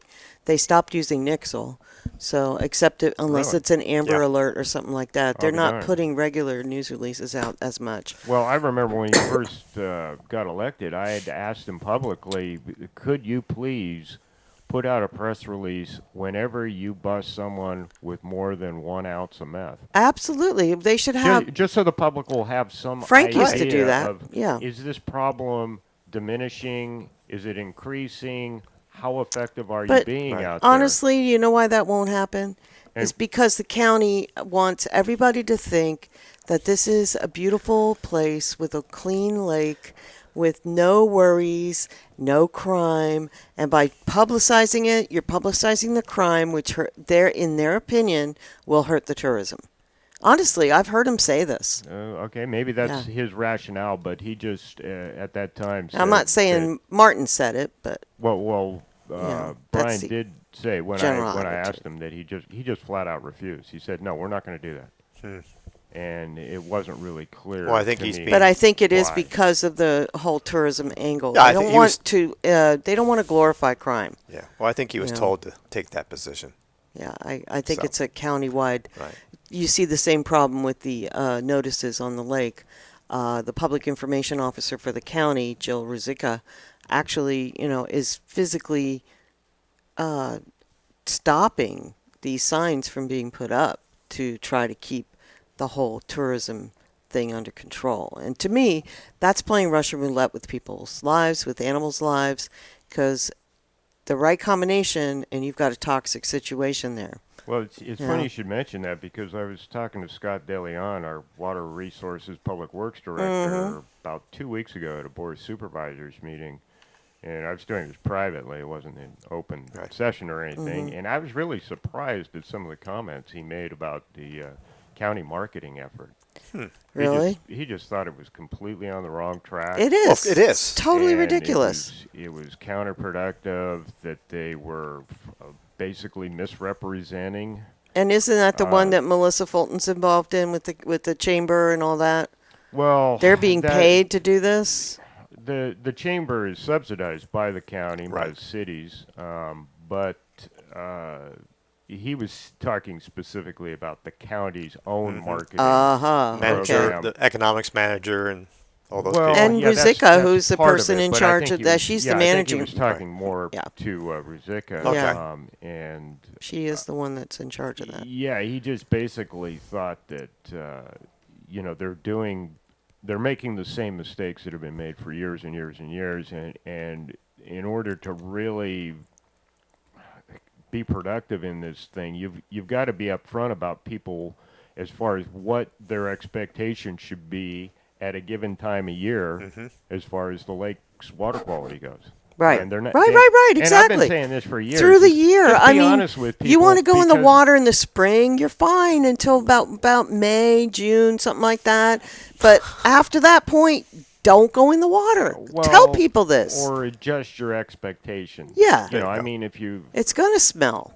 yeah. And here's the other thing is that we have other places around here in Lake County that have very nice water quality all year long. And I'm thinking specifically of Blue Lakes. Blue Lakes is Exactly. gorgeous. That's where I tell Absolutely. people. Somebody told me the other day when they had taken their dog to the lake, to Clear Lake, and I said, you got to be careful with that because of the algae, blah, blah, blah. He says, well, I'm just going to move to Oregon. I said, no, don't move to Oregon. Just go to Blue Lakes. It's a great place to swim. Why not? But then when everybody goes there, it's going to get ruined because too many people will be there, So then what about, is Highland Springs a decent choice? Yeah, it's pretty small, and Yeah. you're kind of limited as to what you But it's can not do. And contaminated. obviously, you can't go water skiing No, at Blue Lakes no. or Highland Springs. But we're not the only people with algae problems. No, we didn't. No, You're absolutely right. It's all over the Bay Four Area. lakes in the Bay Area that are closed to public access Right. because Right. cyanobacteria. Right. So Interesting. we're not the Yeah. only ones. Yeah. Did you hear about the story about the gentleman who was racing his motorcycle down Main Street? Yeah, that was kind of interesting. Yeah, I And thought so. considering he's a code enforcement officer who is one of those people who was on those raids that had no warrants that happened Yeah. last year. So he worked for the county? Yes, he Yes. is a county employee. Oh, Yes. really? Planning, Yes. yeah, under DUI and evading the police, running away from the police. I mean, this is our county employee system. And They're going to go out and bust people for pot, but Right. then he can go out and drink on his motorcycle, crash it, and run from the cops and think he's going to get away. Oh, what? He was also on opiates. Yeah, he was Yeah. on opioids and also drinking. and Real on smart. and a part of that, and this is allegedly, folks. I'm not saying this is true. Allegedly, I heard from a gentleman who knows the task force extremely well. That this gentleman we're talking about specifically actually has his own grow. No. Yeah. Well, and that's not unheard of because we did have another code enforcement officer who got popped over in Lucerne Yeah. with several pounds of pot in his car. So, I love it. so yeah, it is kind of Can weird. we say hypocrites? I Yeah. just love it. so does Coel have his own grow? I don't think I'm so. not making any accusations. No, I'm just but joking there, folks. I think it's time for a real housekeeping over there because they're not serving the citizens; they're serving themselves. Well, one thing I have noticed with community development is that their staffing has really been all over the charts. I mean, it's like a revolving door. I down heard there. they hired 3 new people. Yeah, they have, Yeah. but they're basically still plugging holes. Okay. Yeah, I mean, it's like I used to know all the planners down there, and all the old hands are gone, and see a lot of new faces, and a lot of people are like, okay, where are they now? They were, only been there. It's for a few hard months and to they're keep the gone. continuity when you don't have the same faces at the desk when you go up in there. I think well, yeah, it's and you have difficult. a lot of people that are still learning. Yes. Right, So- that's true. A learning curve. All right, so let's get on to the So, yeah. ready mix cement Ready story. mix. Yeah, Ready mix. speaking of community development, and, This whole story just it just amazes me that the gall of these people that they think they can go back and do the exact same thing they were doing, and even worse, clearing more land, destroying more flow of the river or the creek, and get away with this stuff. I mean, is the Planet Barn just looking the other way, or are they just so bold and brazen because they're somebody's friend that they think they can get away? I think it's the latter. Really? I gotta say that I have never encountered a situation before where I've got any indication from Rick Coel that he had to be very careful how he approached this whole problem because of the ramifications of how much power these guys have. Really? Before you can Yeah. continue, can you give our listeners just an overview in case they're not familiar with what we're talking about?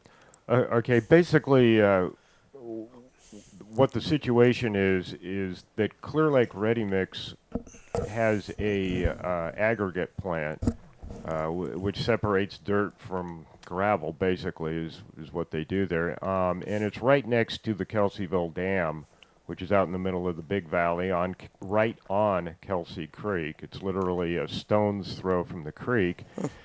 And part of this operation involves having a pond where they can use the wash water and not really use it, but store it and let the sediment settle out of it. And in theory, you would be hauling that sediment out to some other site and getting rid of it on a regular basis, but they haven't been doing that.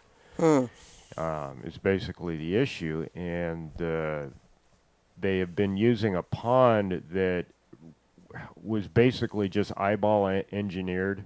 In other words, there was no really proper construction techniques involved in its original construction, which took place quite a long time ago without any permits. In fact, there's no permits at all for this facility. And the thing that I have trouble wrapping my mind around is that after they were basically shut down the first time, which was back in March, and this was when they were spilling. And this was well documented by community development. There wasn't any controversy as to whether this was actually taking place. It was positively determined that it was. They were spilling directly into Kelsey Creek during the time the hitch were in the creek. And Oh, my this God. is absolutely, I mean, you absolutely could not, if you tried your hardest, find a worse location on Kelsey Creek to be doing this damage, because this was the absolute prime spawning grounds at the worst possible time.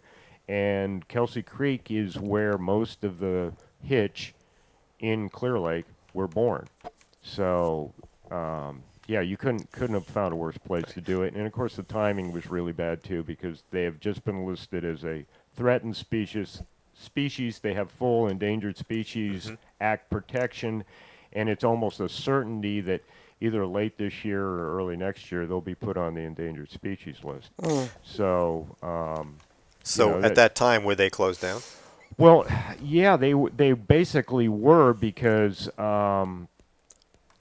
they had these obvious problems there, and they took some really Band-Aid measures to stop the flow of water out of the pond at that time.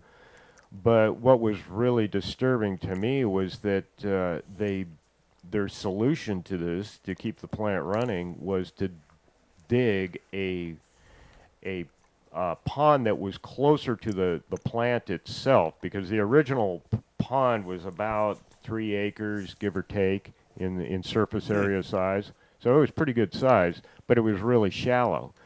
And over the years, it had filled in with several yards, I would say, of silt, and basically the issue was there were times when it would dry out, during the summer, and when they weren't running the plant a lot, and they had the opportunity to go in there and scoop out all the silt, and they could have been doing that, more or less indefinitely, and not caused a whole lot of problems if they'd maintained some kind of proper wall around this the pond, which they haven't been doing. And basically the upshot of this is Kelsey Creek every winter would literally flow right through the pond, and it would blow out a lot of that silt, put it in the creek, and then it gets down into the lake. Were any fines issued to them? Pardon? Were any fines or penalties issued to them? No. But anyway, kind of getting back Yeah. to where I'm getting confused on this is that their solution was to go out and dig this mini pond, which was probably at least 15 feet deep and about an acre in size. And again, no permits were taken for this. And I talked to Rick about it, and he was upset about it. And, he's like, I can't believe they just went out there and dug this big hole in the ground in a very sensitive area, and they didn't think that they needed any kind of permission to do it. And so I didn't ask him at the time, but of course the next question is, well, Rick, why didn't you go out there and red tag him? Hello. And as I was on my way over here today, this morning, the gravel plant was in operation. It was. It And was? Yeah, it has been in operation, but their problem right now is that this pond fills up pretty quick. And they'll fill it up every day. They'll run the plant for a few hours until it gets right up to the brim. Oh, And then they'll shut it down and wait for the water level to go down enough that they can fill it back up again. So they're running in kind of this halfway mode right now. But the thing that's really brought this to the fore is the fact that the plant is being run a lot right now. And I think that has something to do with the fact that there's a lot of road repair taking place in the county right now. I mean, they're doing a lot of repaving, and that gravel's got to come from somewhere. And I believe there's only two, in the North County, there's 2 gravel plants, I believe. The other one's being run by Granite Construction out there on 175 on the Hopland grade. And then down in South County, off of Point Lakeview. no, not off. Well, there is a gravel pit there. Really? Yeah, we go Point by it Lakeview. every day if we go home. Okay. Well, then there would be. And it's run by the guy that a owns the fourth Cache one. Creek Winery down there on Highway 20 by Spring Valley. He's the Oh. owner of that property. Oh, I'll be darned. Okay. Well, then I was going to say there's another one down there, almost to Middletown, between there and. Oh, yes. Is it on Hartman or? It's out there by Crazy Creek. Right. Anyway, it's on Puda Creek. So, yeah, there's a finite number of sources for gravel, but whatever. They're running the hell out of that plant, or had been. So I assume they have the contract with the county or the state to provide? It's some big buyer, yeah. Could be the state. Yeah, but does that give them the right to say, screw you, I ain't going to get no permits? Excuse my bad English. I don't know. Okay. Again, I've never encountered a situation where Rick Howell expressed reticence or hesitation about prosecuting someone based on their political. Connection. Well, Yeah. considering it's based in Kelseyville? Yeah, but whose district is that in? Actually, I believe. Well, their main facility is in the unincorporated part of Lakeport. It's right there at the south end of town. Okay. On Soda Bay Road. Who's pulling what strings? I have no idea. Okay, that's fair enough. honestly. I don't want to put you in a liable situation. Well, it'd all be speculation on my part because I'm. Right. I think it was last week. I don't know if it was you or I think someone else said that there's some state inspectors that came on to visit them. Yeah, I was down there the other day, and I noticed that there was a state vehicle there that was actually parked on my property, and there's someone wandering around over there looking at the work they had done. And really, at this point, my concern is that they've got a lot of really loose material that's been pushed around, holes dug, berms and walls constructed that are just, there's no engineering at all. There's no compaction, there's no plans. Jesus. You know, and we're getting reports now that we're going to see the strongest El Nino El in Nino. 50 That's years. exactly what was just going through my And, head. The thing that people have to bear in mind here is that even in a year like this last one, which wasn't really a major rain event year, I mean, we only had one big storm. Right. The water completely inundates this whole facility. I mean, the Kelsey Creek jumps its banks and literally flows right through it. So whatever you do out there has to be really well engineered. And that was what Rick said from the get-go. He said, you know, they cannot have a pond out here that doesn't have, you know, a clear engineered design to it, and then, you know, everything has to be built to those specifications, and you can't just go out there with a bulldozer and a backhoe and start, you know, shoving dirt around. Right. So, and that's Which is what basically they're what doing. they did, and that's, you know, it's hard to see how they're going to get all of this back in some kind of really functional legal condition in time to deal with the weather we're expecting. Right. And obviously, based on what you're saying here, it doesn't sound likely that the county is going to shut them down. Well, you know, I don't really know what's going on behind the scenes. Yeah. Obviously, you know, like I say, I guess we'll have to make some inquiries. Rick is going to be careful about this, and I'm going to hold off for a little bit and see if anything happens on its own. But I'm really concerned that It sounds like a disaster waiting to happen. yeah, Yeah. basically. You sent us, i.e. Laco Magazine, a opinion piece. I guess that's the right term. Did you also send it to any of the other media publications? And specifically, which one would that be? You tell me, dear. Did you? I mean, Yeah, about the- LCN or Yeah, you sent it. I Record thought it Week. was you that sent us an opinion piece or an article regarding the ready mix cement plant. yeah, well, it was an article. Oh, okay. Yeah, I didn't think it was so much an opinion. just piece. my I choice was- might I'm have sorry. It was drifted an over article, that but one line of a our little bit. readers said that it was really opinionated because of the sidebar that you did about the supervisors. Oh, that Yeah, that so they've he been said this informed is more about of an that. opinion well, yeah, piece. Part of my problem with this is that none of these issues are new. I can document that back in very early 2013, I went to the Board of Supervisors with a number of pictures of this facility and specific complaints about it, and told them that, look, the basic problem is the river goes through a silt pond, and you could not find a worse material to have right next to the creek. Really, I mean, this stuff is as nutrient rich as you could possibly imagine. Oh, boy. It's the most powdery, fine, soluble silt imaginable. It's almost like talcum powder. Okay, based on that, I have two questions. One, did you send that article to other media? Yeah. Did they print it? No. I asked that question not to make us look better or worse, but this has been That's basically surprising. squashed. A lot of people don't want to talk about it.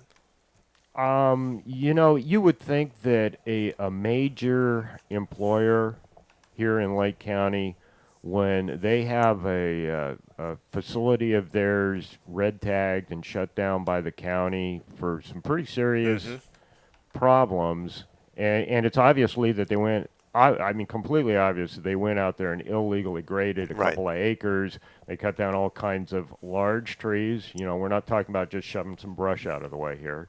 dozens of trees that were a foot or more in diameter.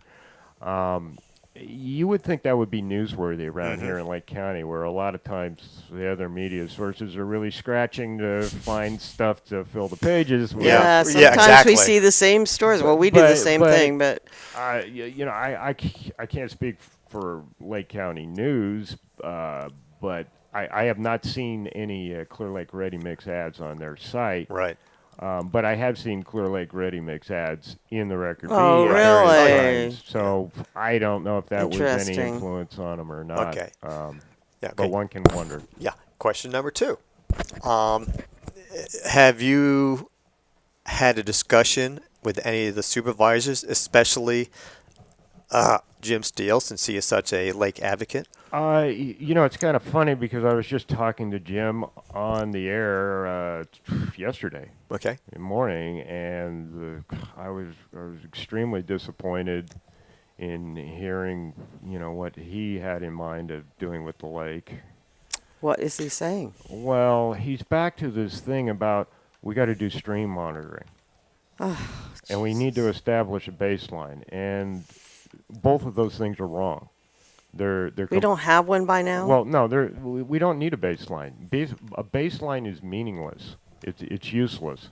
There's no such thing as a baseline, because we have to accept the fact that for whatever reasons you want to attribute it to, the climate is changing, and the baseline isn't important.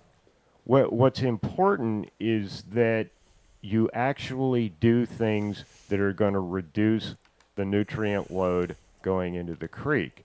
And the only way you're going to do that is if you go around and you specifically identify these sources.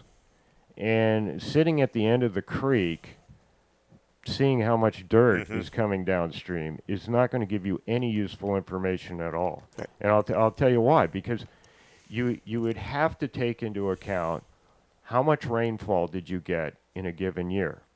Then you would have to factor in how did that rain come down? Did it come in 2 inches per storm, or did it come in at 6 inches per storm? Was the rainfall rate, an inch per 2 hours, or was it an inch over, 8 right. hours? Because there's a big difference. Did the rainfall come at the early part of the season when you didn't have a bunch of vegetative growth that helps reduce erosion, or did it come in the late part of the season? There's just so many variables Sure. out there that you're just going to end up with a bunch of garbage information, and it still isn't going to tell you where is the problem coming from.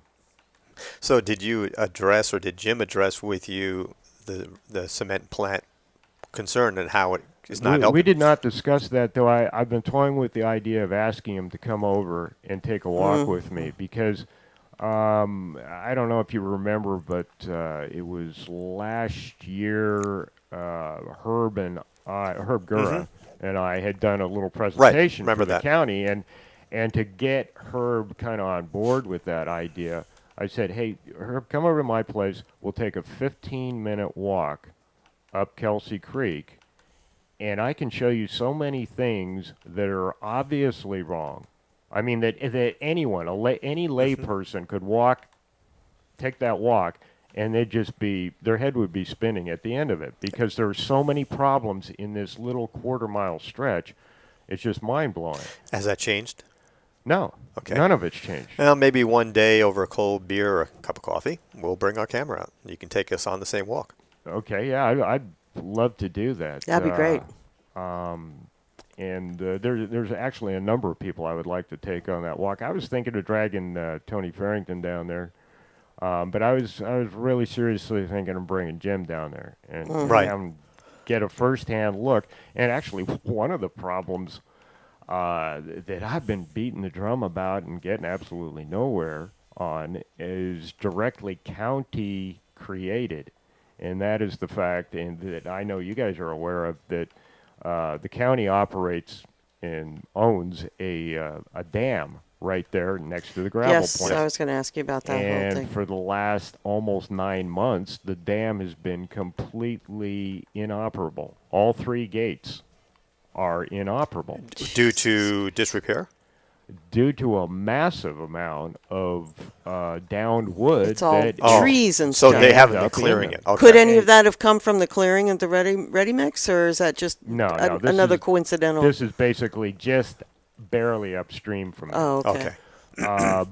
But kind of there's a tie-in here because when the gates in the dam get clogged up with debris, the water has to go somewhere. That Right. somewhere is around both sides of the dam. Okay. Well, one of those sides is occupied by Clear Lake Ready Mix. Ah. So the problems with the dam exacerbate the problems with the gravel plant. In fact, it's the county's dysfunction and lack of maintenance on this facility that create some of the flooding problems at the gravel plant. Is that Public Works?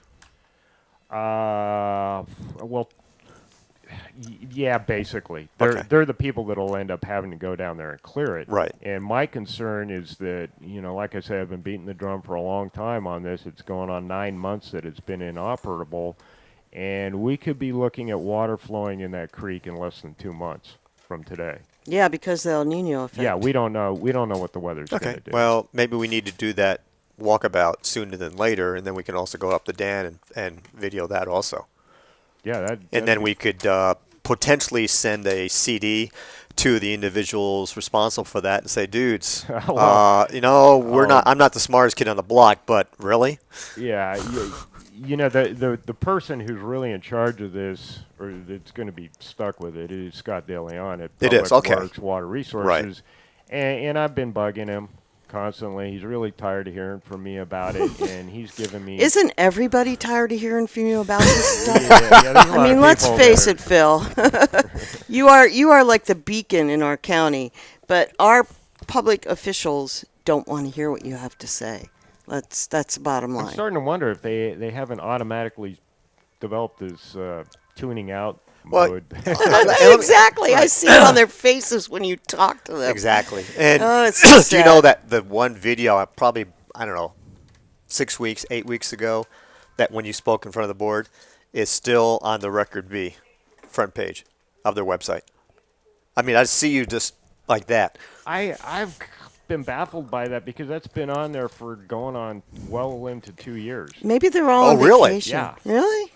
I didn't that- realize it that long. Yeah.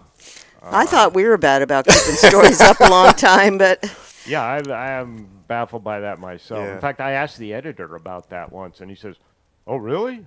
Oh, we never look at the website." When you something that's obvious, because we could look at the Record B website to see if there's some stories we missed that we yeah, can put we on have permission to use their stories. on, so- for the news. And I'm like, this site hasn't changed in the last week. It's the same stories that are just dated instead of 2 days ago. They're now 4 weeks ago, and they haven't done any updates at all. Yeah, the Record B is going through another rough patch. Yeah. They're back to no real reporters, and God, yeah, Is they're Bernice still floundering. there? So Yeah. Matter of fact, I saw one. Is Bernice still there? She's uh, she was like their number one writer. So at one time, and then she got shuffled off into the back row there, and I haven't seen anything. Oh, she's yeah, 'cause written that in young quite guy a was long doing time. stuff. I know that when I look at the writers, some of them have a Record B email account. Most of them have a generic email account, which tells me they're just accepting articles from anyone who wants to submit them. oh, it could be some of them. Yeah, So- I don't know. All I know is the content is gone downhill off It the has, cliff. yeah. I mean, if, But yet the new managing editor seems to be trying to do a good And job. he seems but like such a good guy. but he just says, I don't have the staff. right, yeah. So I'm his sure hands are tied. That's the issue. Yeah. So right now, then, Coel's really not doing anything to request politely or demand politely that they go through the permitting process after the fact. Well, as far as the small pond goes, no, he's not doing anything. As far as the big pond goes, he's told me that he's going to insist on a properly designed, engineered, and constructed project. Right. So, But until then, they can do whatever they want. it seems to be the case. By the way, in a semi-related story, you guys ran something I did a while back about Granite Construction, who's another big player here, much bigger than Clear Lake Ready Mix, because their Granite is actually a multinational, multi-billion-dollar corporation. They're big time. So anyway, they have a facility that's right up the street, about a quarter mile upstream, right on Kelsey Creek, and that's been abandoned for about 5 years, give or take now. And I complained about the fact that they'd left a lot of derelict equipment there, and the place was an eyesore because they demolished some buildings and just left the debris there, and then it was a magnet for trash. It was the only property along the entire street where there was no regular trash removal by the property owner. You know, everyone in the neighborhood goes out there every once in a while and picks up all the cans and bottles and crap that end up on the side of the road. But these guys, these corporate giants, they didn't do that. They did absolutely no kind of, maintenance that wasn't related to the operation of the plant itself. And You would think that the government jurisdiction, be it county, state, federal, would demand that they have to do that after closing down. Well, kind of my problem with it was that there were types of blight there. Like when you go in and you demolish a building with a bulldozer and you leave all the debris there. In fact, that's the case right now today. This is still the situation, though. Even this morning they were out there working on it, thank goodness. But if you do that and you're not running a business, you're only going to go so long before you get red tagged by code enforcement. And this is where I got on Rick's case, and I said it in an email that was CC'd to Tony Farrington, my county supervisor, and whose district this is in. I said, look, it looks like these guys are getting a free pass, because if you did this and you were Joe Blow private citizen, you'd have a red tag on your place. And here are these guys with very deep pockets who, if you go on their website and you read their corporate ethics policy, I mean, they were in conflict with about half of their own policy about being good neighbors, being good stewards of the environment, being concerned about, their aesthetic elements of their operations. So, I didn't see their commitment to their own policies. And the other thing I should probably point out is that, this wasn't some really obscure, off the beaten path kind of place. All of this facility could be seen from Highway 29 very easily. And when you've got a 60-plus foot tall steel structure there, which, by the way, right after they stopped operating this place, and it's been on the market, to be sold, and they were, because they were consolidating their operations up there on the Hopland grade, they painted over the large sign that was on one of these steel structures that said Granite Construction. And they also took down the sign at the gate, and it just said, "Oh, if you want to buy the place, call this number." Never mind who owns it. So it was kind of... Yeah. I find it interesting that Mr. Coel in his department utilizes different types of airplanes, helicopters, whatever, to scan the countryside looking for illegal pot grows. I don't think that's happened. Honest to God. Really? Yeah. I've actually flown with Rick. I've flown his plane.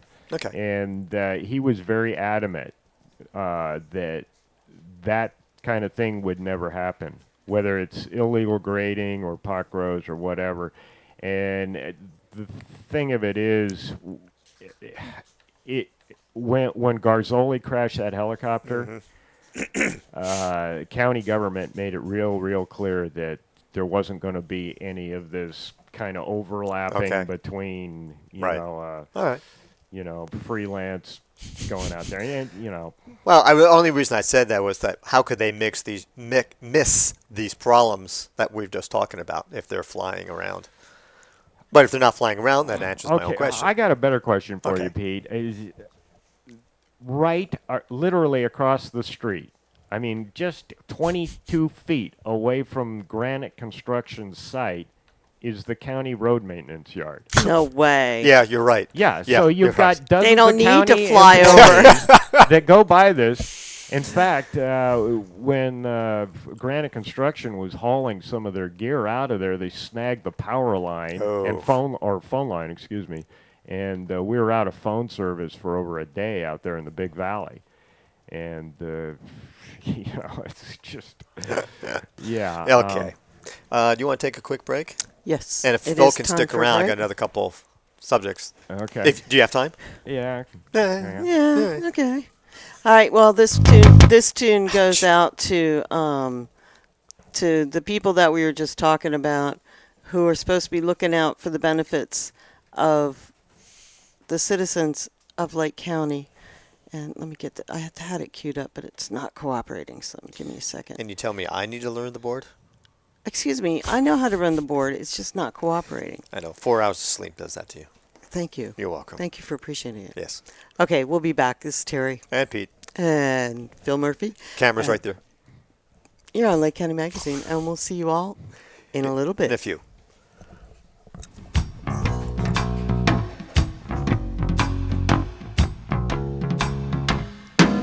People living their lives for you on TV. They say they're better than you, and you agree. He says, hold my calls from behind those cold brick walls. Says, come here, boy, there ain't nothing for free. Another doctor's bill, a lawyer's bill, another cute cheap thrill. You know you love him if you put him in your will, but who will save your soul when it comes to the flowers now? Oh, save your souls after those lies that you told, boy. And who will save your souls if you won't say your own?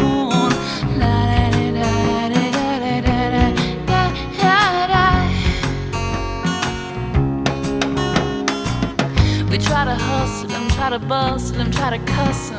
The cops want someone to bust down on Orleans Avenue. Another day, another dollar, another war, another tower went up where the homeless had their homes. So we pray to as many different gods as there are flowers, but we call religion our friend. We're so worried about us saving our souls, afraid that God will take his toll, that we forget to begin. But who will save your soul when it comes to the bells now?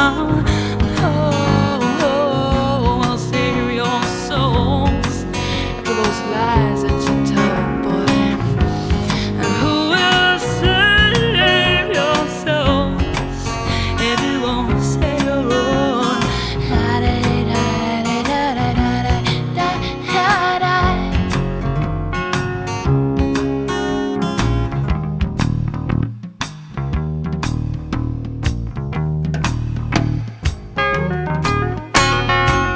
Some are walking, some are talking, some are stalking their kill. Got social security, but it doesn't pay your bills. There are addictions to feed, and there are mouths to pay. So you bargain with the devil, but you're okay for 2 days. Say that you love them, take their money and run. Say it's been swell, sweetheart, but it was just one of those things, those flings, those things you got to call. So get out on the streets, girls, and bust your butts.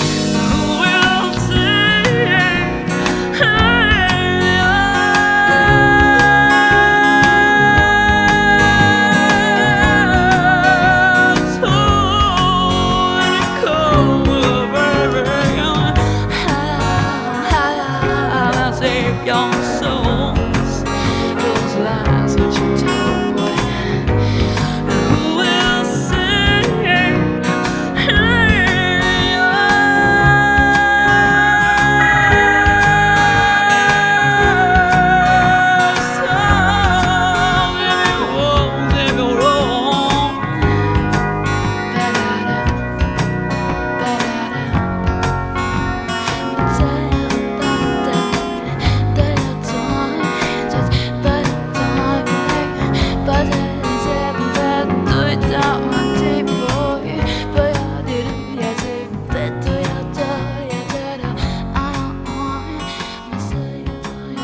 Yes. We are back. We are back. Good or bad, we're here. And that's the lovely voice of Madame Jewel. And who will save your soul? You see what happens when you don't do the right thing? You're going I to didn't end know up she was- in I didn't- burning in I didn't know hell. she was a preacher.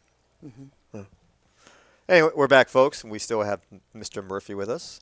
To change subjects, Okay. and again, and let me just say as sincere as I can without you being shy or laughing at me, is having been still new to this county, which I'll always be new at least for another 30 years, I appreciate what you do individually in regards to speaking up, doing your research on certain items that occur in this county.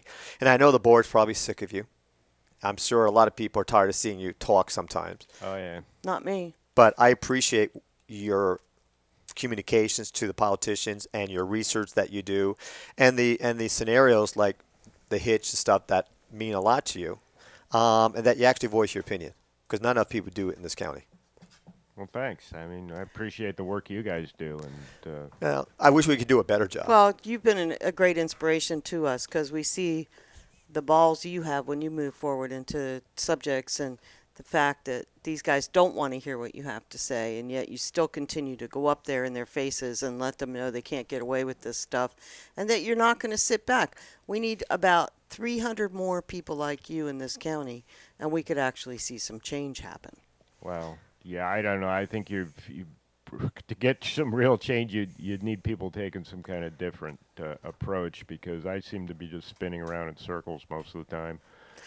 You know, like you say, I think I've kind of gotten to the point of where they just go numb every time they see me. and, They glaze over. You see it in their eyes. Yeah. It just And they do the wanna same hear thing in Clear Lake Council meetings. We go up there and speak, and they look like they're watching, listening to us. they're not. They're not. They're just well, glazed. They tune Rob us out. automatically goes to his tablet Yes. or laptop. That's because he's talking to Elizabeth on the tablet.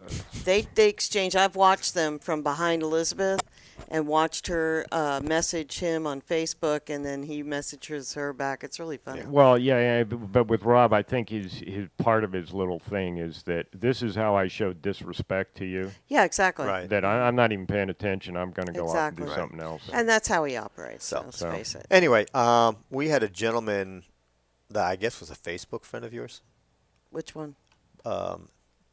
guy that was up with us last weekend. Oh yes, Josh. No, I mean Ben. Ben, right. And he was somewhat familiar with the process and the companies that, for better choice of words, sublease from PG&E. For the aggregate power. And are you know, what are your views on the negotiations and what they're trying to do with the county? I'll tell you what, a whole lot of things are going on behind the scenes right now. Right. Because when they came into this deal originally, in particular, Tony Farrington was extremely eager to sign a contract Yeah. and get this thing done and go on. And now it's gone into the slow motion mode, real slow motion. But that's good. That means somebody's doing their due diligence. Well, yeah, I mean, they haven't even got to the point where they've hired an attorney to go over the contract yet. Well, I can tell And- you, Ben has a lot of knowledge with that particular company. He's actually worked in the industry, and he said that it is a good thing for the county to do. I mean, If the terms are right. Well, If the yeah, terms are right. the concept itself is sound, but really the two questions you have now are which outfit do you sign a contract with, and who's going to get the benefit? Right. Well, let's say in reality, we should have our own, like Sonoma does. They did their own power company. Sonoma and Napa have both right. done Yeah, their own and in-house that's what we should be deals. doing, actually. Well, I don't know if we have the resources to do that. yeah, it's if you look at the history of the deal in Sonoma, it took them a very long time to set it up. I don't know. It could be done in-house, but kind of the way I look at it is that the oversight and the design and development of everything in Lake County at a county level is lacking. And do you really want to put more on the plate of people that can't manage what they've already got in front Right. of them? Good point. So that would be my concern there. The other thing is, you know, that it takes a while to start something from scratch. Here you got some people that are kind of up to speed and ready to go. again, my real concern isn't so much who gets the contract, but what the terms of those contracts are and who gets the benefit. Right, and that's, I'll go down to the basic fundamental of what are the taxpayers' savings and how much money is the county going to get. Yeah. And those are the two items And that what I'm, are they going to do with the money they get? That's the other thing that bothers me. Or I would back it up a little further than that and go to why should the county get anything?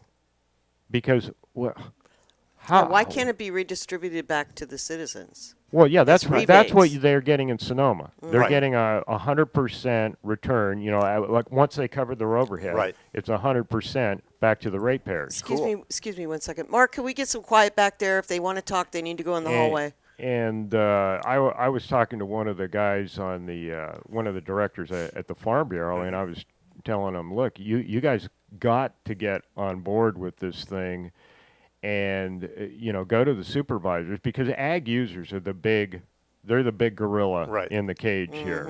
I mean, when you're talking about spending $40 million a year on power, a very large percent of that is going to ag use. okay. For all kinds of things, whether it's for pumping water or cold storage or what have you, wind machines, even some of them. But anyway, we're the ones that are paying the really big bills. I'm pay thousands in PG&E for my ag operations every year. And I would sure like to get 10% back, like they're getting. Right. Ag 1 users in Sonoma are getting 9.5% Wow. average Versus reduction. the 2%. Yeah, proposed, versus right? 2%. Yeah, When you're, To when me, you're, it's not as- worth it for 2%. Well, yeah, for some people have pointed this out that for a typical low usage ratepayer, it's going to be an insignificant Yeah, difference couple on $2 or a bill. $3. Yeah, it might be a few bucks. Yeah. It Right. could even be pennies for some people. And but I what- see the big winner being the county in the sense they're getting the money. Well, yeah. not getting nothing. But when your power bills are in the four figures in the summer months, like Yeah, mine yeah. can be, Right. 10% and 2%, there's a whole lot of difference there. Yeah. So, yeah, they're the people that should be talking the loudest about this. I also got a hold of Melissa Fulton at the Chamber of Commerce, and I said, you need to get your people on board too, because you're big power users, a lot of your members, and a lot of people in retail, restaurants, all that kind of stuff, tourist stuff, motels. These people are big power users, and God only knows what the county will do with the Right. money. That's what It's bothers basically, but this is really a tax. Yeah, it Is is. really what it amounts to, because what the county's argument is, well, we need to do these other things, and the only other way we could do it is to raise your taxes, and that's too difficult. So we're using this backdoor Right. system, and we're calling it a franchise fee, which it is not. No. I mean, if you look at the classical definition of that term, no, this isn't a fee. This is, you're skimming. Right. You're really. Exactly. No, what thing turned me, I'm not saying this is good or bad, because I don't know enough about it and I haven't done my due diligence, and I think you spoke at the same meeting, the representative, and I don't remember what his title was, of this utility company, a power company, came up and answered questions that the board raised or people raised during public comment. And one of the questions was that he had to answer was, is this a feasibility study, or is this a true economic feasibility yeah. study? Or, It's a pitch. and the guy said, no, we didn't do this and we didn't do that, and it's really more of a marketing plan and it a was a financial sales plan. pitch. Right. And I'm like, really? How can you go into any investment opportunity or expansion of your business without a financial feasibility study, a break-even Well- analysis, return on your investment?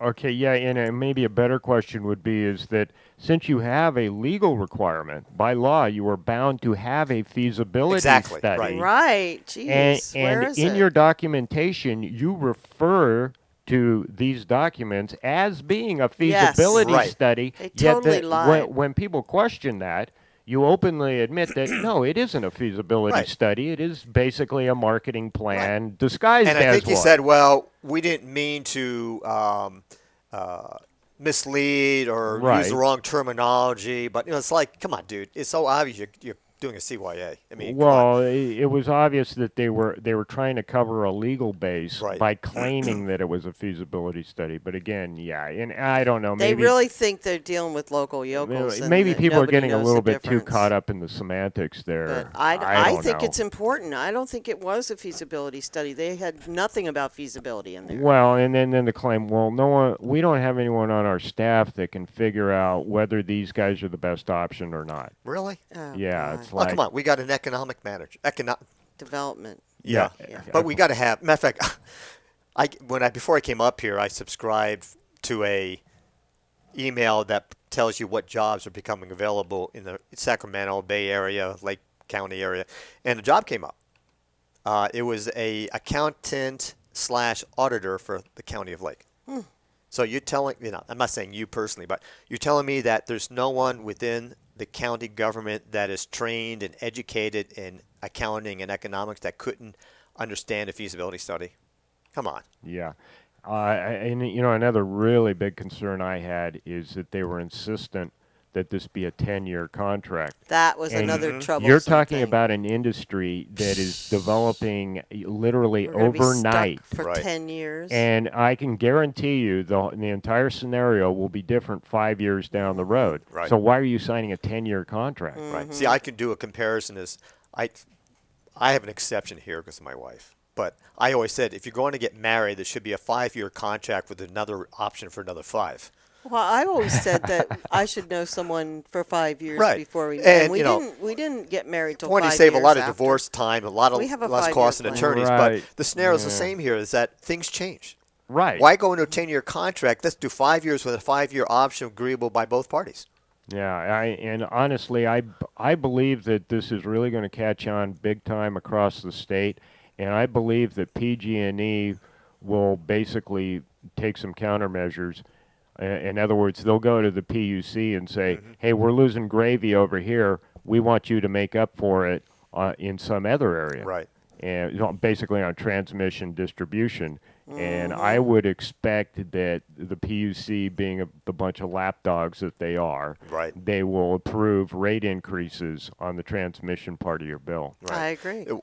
It's It's kind not of going to save us any money. Well, in the long run, yeah, I think that they're going to game us on this. right. Are they defining what the quote 2% savings is? I mean, they could say, well, it doesn't include delivery service, doesn't include other fees that we're allowed to charge. It's strictly just a rate per kilowatt hour or something like that. So are they addressing the terminology of what a rate savings is going to be, or what the components are? I don't know. It just added up to $750,000 a year distributed between all the ratepayers here in the county. And they figured that was 2%. Okay. Though again, if you took that 2% and that 750,000 and you broke that down as to commercial users and residential, I would guess that probably at least 2/3 would be going to commercial Right. users. Okay. So yeah, that's a pretty small piece of pie for Very the much rest so. of the people to Right. divide up. What's interesting is my best friend in Australia, in Canberra, he he keeps tabs on me by reading our magazine, and when he saw the article about this new quote electric company, he emailed me and said, I'm very familiar with this company, assuming it's the same company, and I'm not quite sure if it is or not. But he said, yeah, they're major in Europe. Now it could be their parent company. I don't know. Yeah, I don't think there's a connection there. Okay. Honestly, Anyway. because these guys are a small startup. Are they? Yeah. Okay. All right. Then he got the I think they companies have a mixed up. total of Yes, that's 8 or 9 correct. employees. Oh, that's it? Yeah. Okay. Do you think they're going to create jobs here if the contract goes through? Boy, I seriously doubt it because I think everything is going to be done back at their home base. Because that's one of the things they were talking about in the in the supervisor meetings, that this is going to be a job creation opportunity. Yeah. Where's their home I don't base? see where that comes from. Yeah, well, that's why I'm asking you, because you're a lot more familiar with this than I am. Yeah. But yeah, Where's their home base at? It's Southern California. It's somewhere. Forget exactly where. right?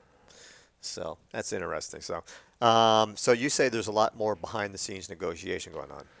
Well, yeah, I think that I would like to believe that the supervisors got a lot of feedback from constituents. I think that was probably Yeah, I the think case. they added in that whatever company they go with, they have to continue the care program because of the feedback that was given at the meetings. Yeah, I Yeah. think that was kind of a given from the get-go that they would have to do that. But I think they're having a lot of second thoughts. Apparently, Mendocino's in the same boat, and they had when they started considering different options, they had 5 different vendors.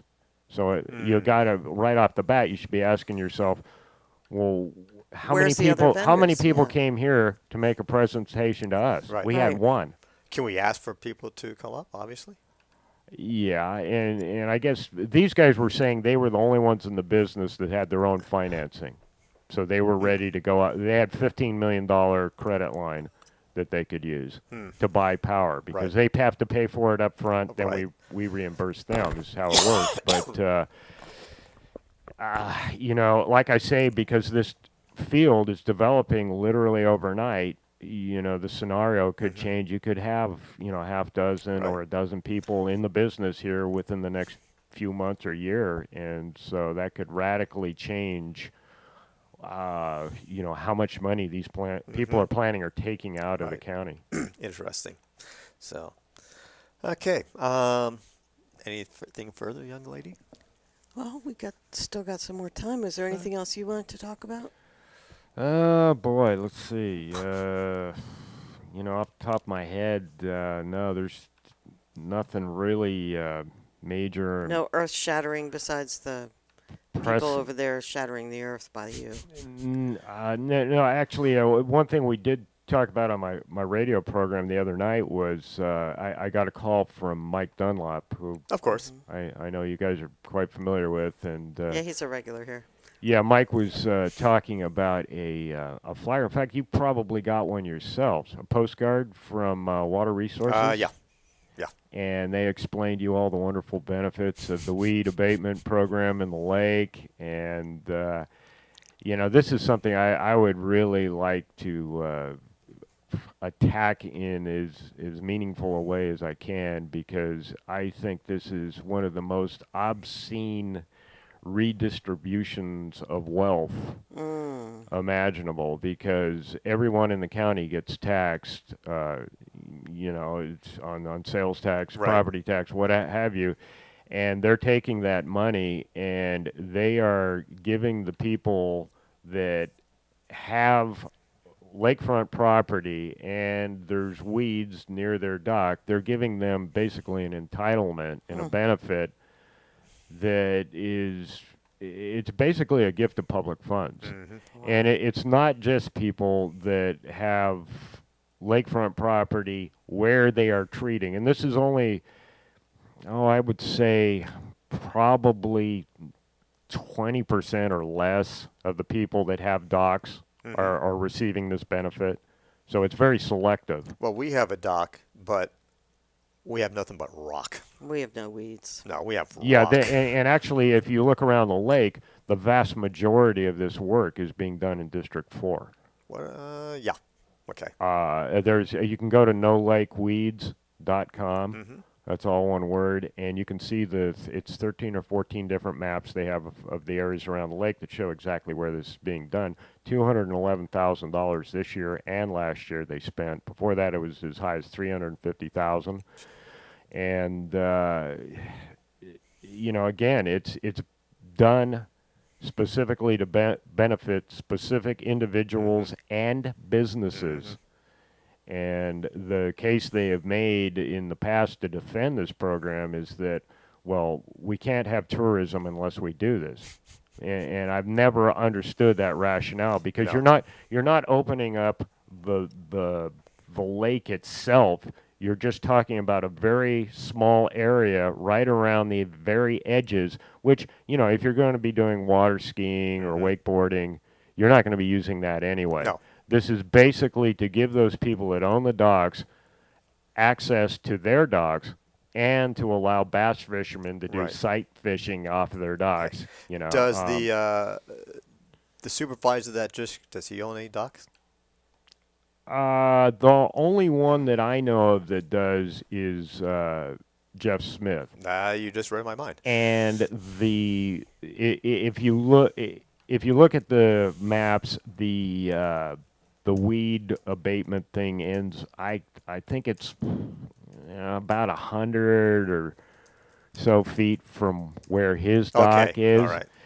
And actually, if he was going to go out into the upper arm of the lake, he would go right through that area that's cleared. Otherwise he'd have to go around Right. it. So I'm not making any accusations. It's a I'm just- tangential benefit, and Okay. whatever. Gotcha. Next question is, I don't know if it's on the same postcard that was sent out, but I saw one come in the mail either Monday or late last week from whomever from the county that said, "Oh, this is what we're doing to improve the lake." And if I read this correctly, they're actually creating zones around the lake for boating, for stopping people going into the bad area of the lakes. They're actually creating recreational spots around the lake. They were claiming they were making some water ski areas. That's part of it, yes. And I seem to recall there was like one or two of them over on the other side of the Why this side make of water the lake. ski areas when we have the problems we have in this lake? I thought it was more of a zone that's marked out for boats to have to follow so that they don't get into the shores of the lake. Like, I'm not explaining myself correctly. I think they're just trying to make various areas accessible, and in some cases, for what purpose, I'm not sure. Right. Other than most bass fishing is done near the shore Right. line, and I think that's the purpose, because it probably wouldn't even be safe to water ski or wakeboard No, that close to absolutely shore, and it might not even be legal in some cases, but. Another thing that I really took issue with is that they were claiming that their method of killing the weeds was eco-friendly, and they were also suggesting that it wasn't the exclusive means of dealing with the weeds was herbicide, and that's not true. That's not been the case for several years now. They've been doing no mechanical harvesting. It's been all poisoning. Mm-hmm. And it's kind of ironic that they tell you that, well, if you're drawing water directly from the lake for, irrigation purposes, you need to be very careful and make sure you're not doing it at a time that they're putting the poison in the lake. And yet they're claiming, well, this is very eco-friendly. Yeah, Well, whatever. it's eco-friendly unless you're talking about plants or aquatic life, Right. which if you actually read the instructions and labels of the materials they're using, then you would understand quickly that, well, eco-friendly is kind of a subjective term here. Yes, it is. When Mike Dunlap stopped in a couple weeks ago, and he just stopped in to say hi, and we brought him on the show. He had a joke about, help me here, about the fish floating on the water. I can't help you with that. I can't. don't Anyway, he said, remember "Do you it. know what blah blah blah is?" And he said, "It's how many ups? Do you know what an upside down fish is, something like that?" And he said, "Those who've died on the lake." And he was trying to make a point that Boy, you these. blew that. I know, I can't remember. I'm brain Well, damaged. you better do something about your memory, dude. Well, You can't do a show like this without a memory. I don't have a memory. Then you need to start taking notes. You're right, I do. I like ad-libbing more. Anyway, he sorry, was I have making to a give him a hard point time. that there was a lot of dead fish in our lake that are floating upside down. Yeah, I don't know if it's abnormally high this year or not. My main concern right now about the lake is that I see that there's a lot of problems that are not getting addressed in the watersheds and in the creeks themselves, as far as debris clogging them and stuff.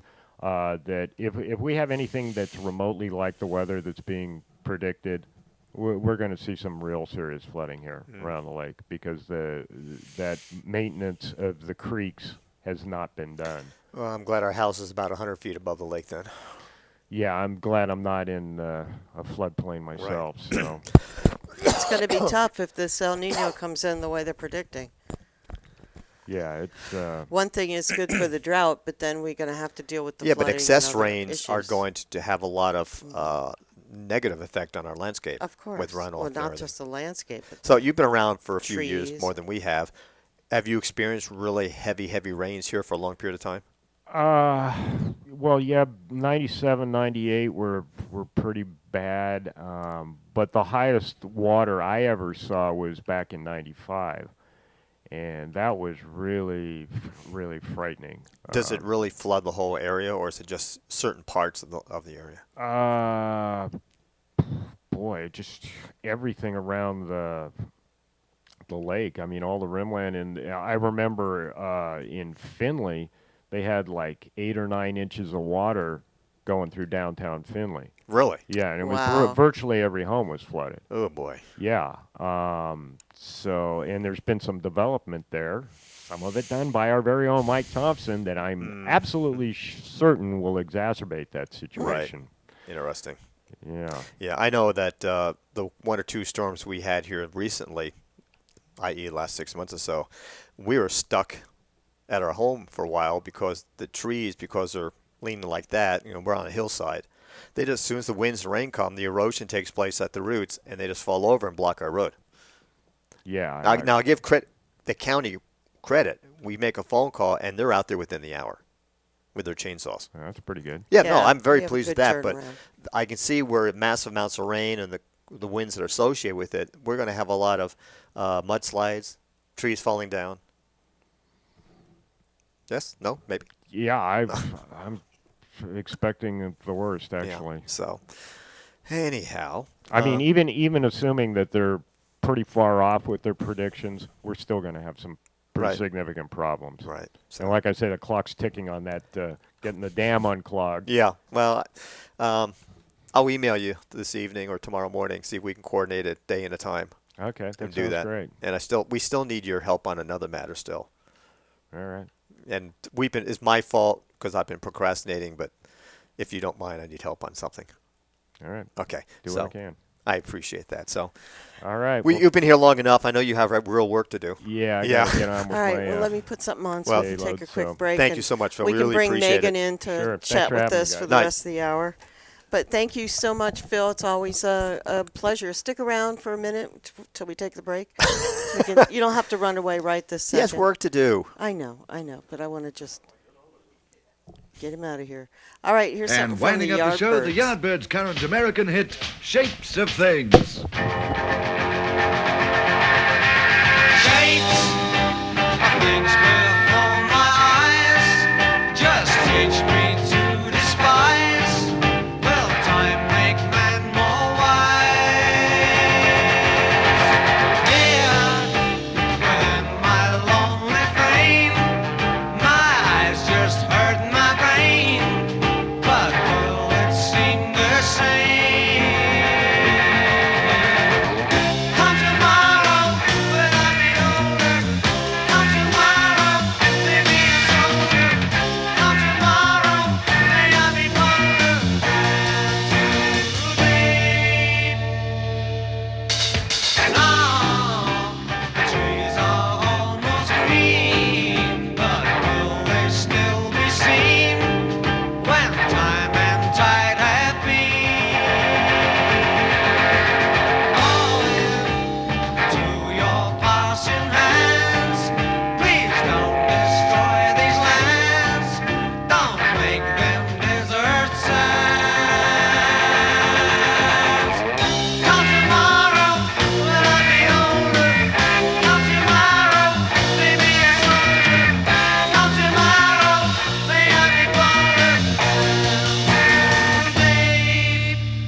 Yeah, that's the Yardbirds in the shape of things to come. They were predicting the future. That's all I can say. And I hope everyone appreciates the great music my wife is playing today. I play great music every day. This Are is you more kidding to me? my liking. Well, let's just then, why don't you just say the great music that I like? My wife is playing great music that I like. There you go. And I prefer. Still can't hear myself. Well, I can hear you. Thank you. Yeah, you're fine. The audience may not. Mark, want it. how's our audio? Okay. Never mind. It's frozen. No, So, sorry. Megan's joined us. Hey. Madame. Did you read your final word for today? Did I read my? No, I did not. Well, you better. It's a short one. Yeah, it's real short. I didn't torture you this I don't time. think anything can beat what happened last.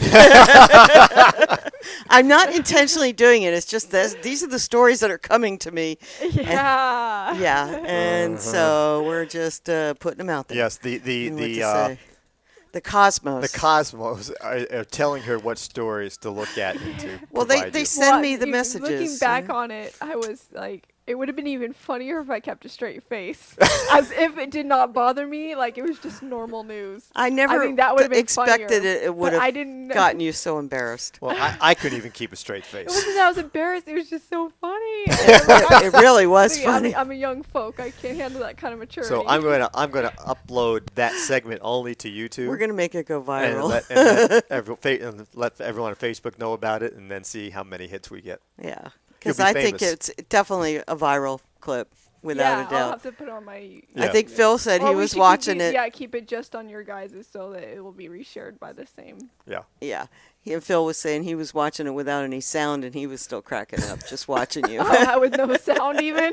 Yeah. You don't even know what I'm laughing for. Well, the audience They're could hear, watching but he couldn't. yeah. Yeah. Yeah, it was.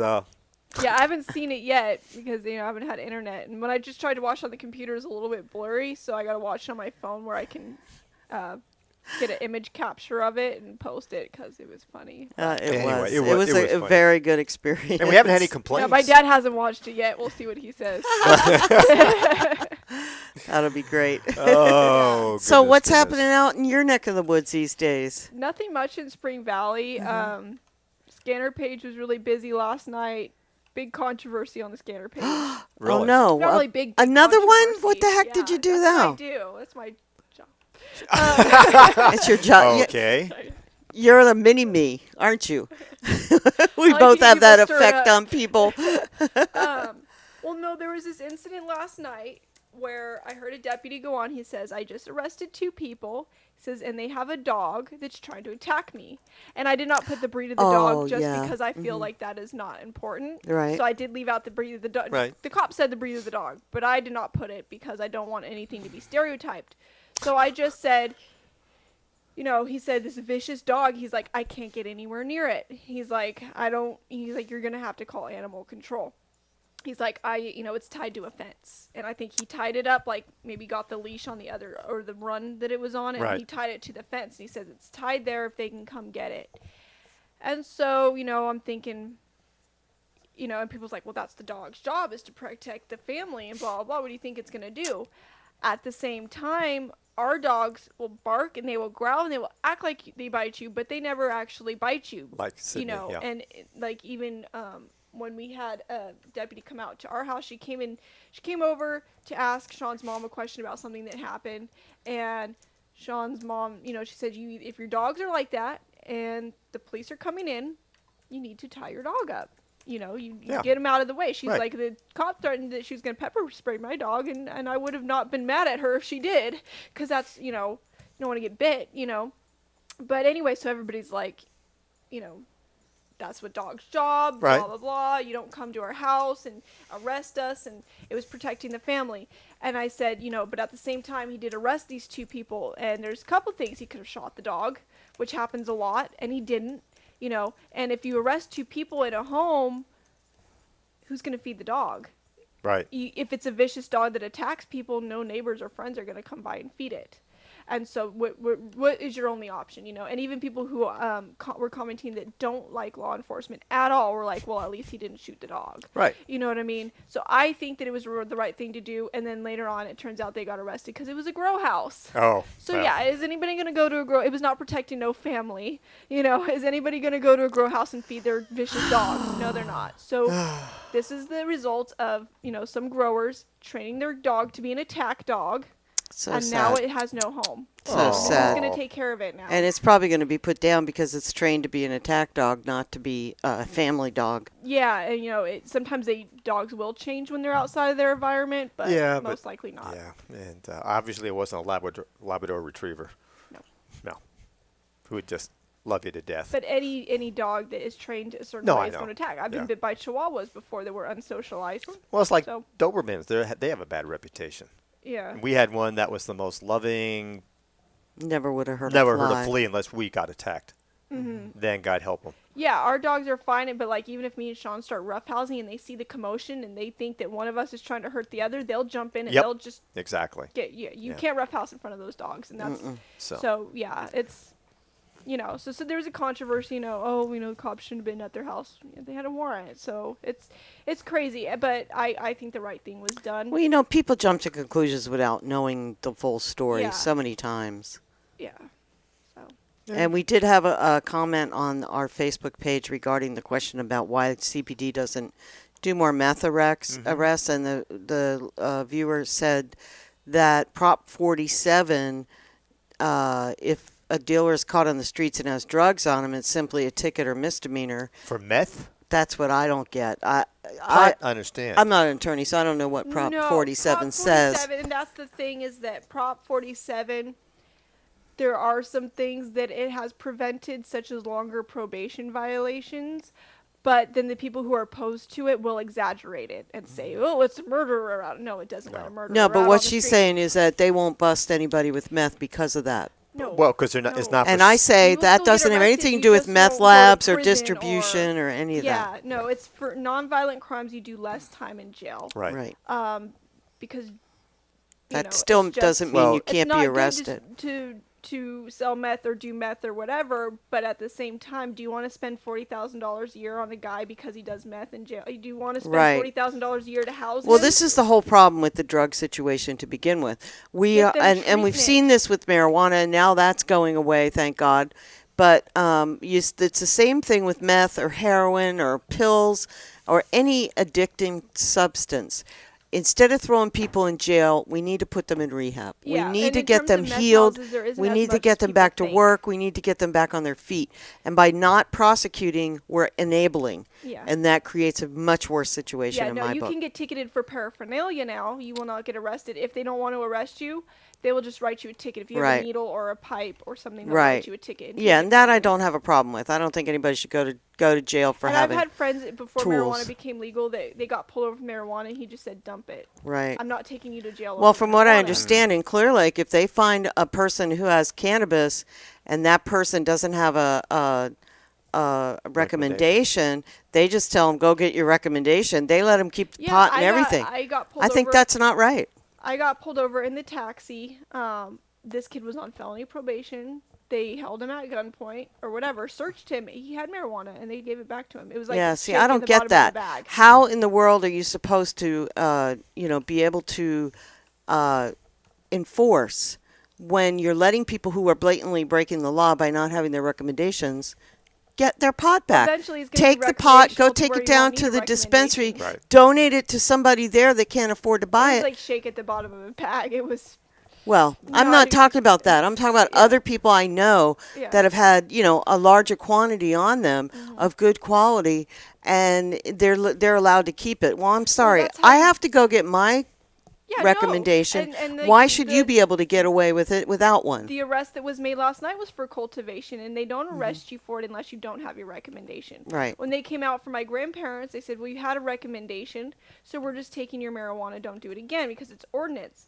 But if you don't have a recommendation, they do arrest you for cultivation. Not in Clear Lake. No, maybe for cultivation, but Yeah, not for possession. Well, these kids got arrested for possession on top of those. But yeah, if you get pulled over and you have a little bit, it's up to the discretion of the officer. Yes. So it just depends on whether it's worth their time. And Well, I paperwork. think if nothing else, they need to take the pot away from them. Yeah, to at least take it away. That's what they did to a friend If you of don't mine. have They your made him throw it recommendation, away. you have no right to hold that pot.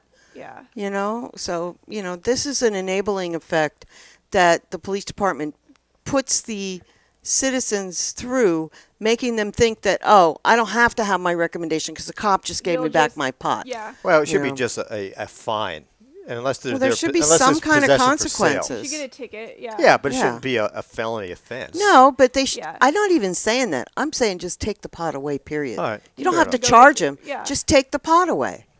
Why is that a problem? Yeah. Because they'll smoke it themselves. I don't care. Let them. I have no problem with that. If they got a recommendation, they can do whatever Oh, they I want. meant the police. I mean the police too. They're allowed to have recommendations. There's no law No, against I know that.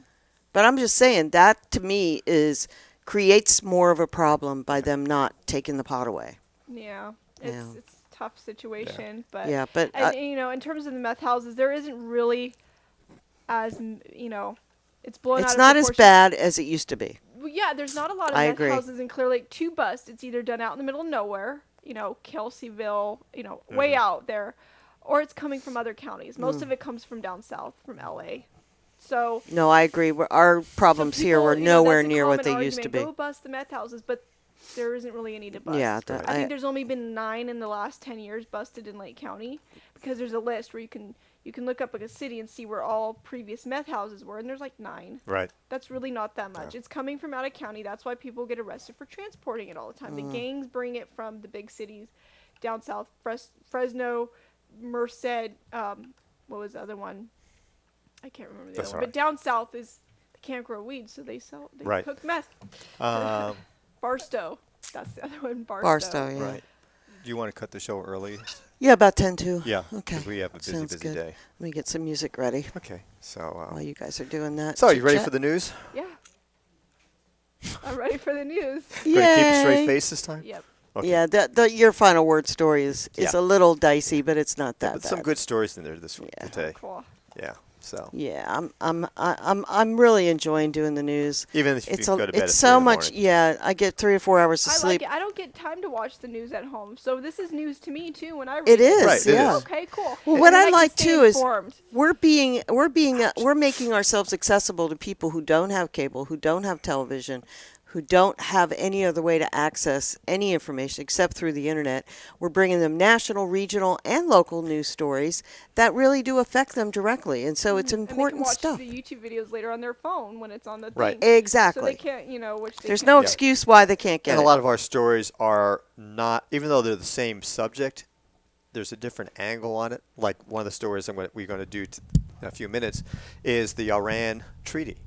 Well, there's another aspect to that treaty that people are overlooking, and there's certain advocates at the Congress and Senate level that are saying, no, we're not going to vote on this to approve it because you've forgotten this part of it, and that's what we're going to do. So our angles are slightly different at times because there's certain things that mainstream media will not report on. And we go into detail on our stories rather than the mainstream media. Oh, by the way, there's Exactly. this story, Yeah. and we'll Right. go on So to we're the not next. your We normal go in news is the detail. bottom line. Your better news. Nor are the people who provide it normal. All right, we got to slide, guys. All right. Thanks so much for joining us. We'll be back again next Wednesday. Our guest next Wednesday will be Dr. John Parker, and hopefully some members of the Khoi tribe will be joining him. They're going to talk about the documentary, and we will be playing the documentary that they made about Anderson Marsh after our news at noon next Wednesday. After the news at noon this Wednesday, we will be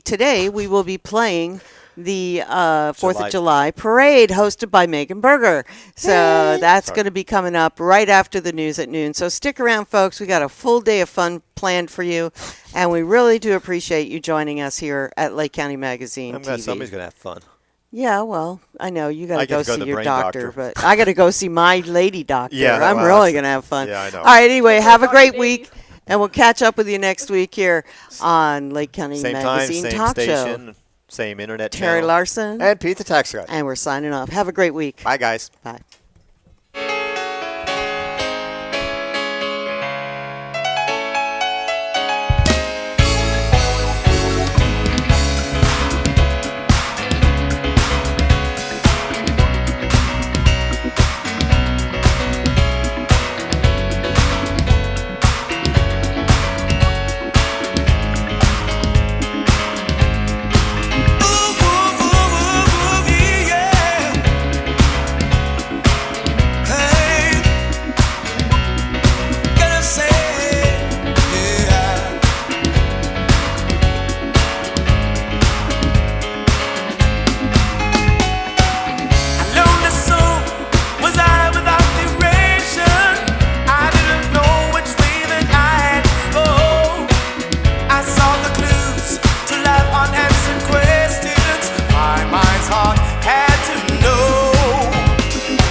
said, be not afraid.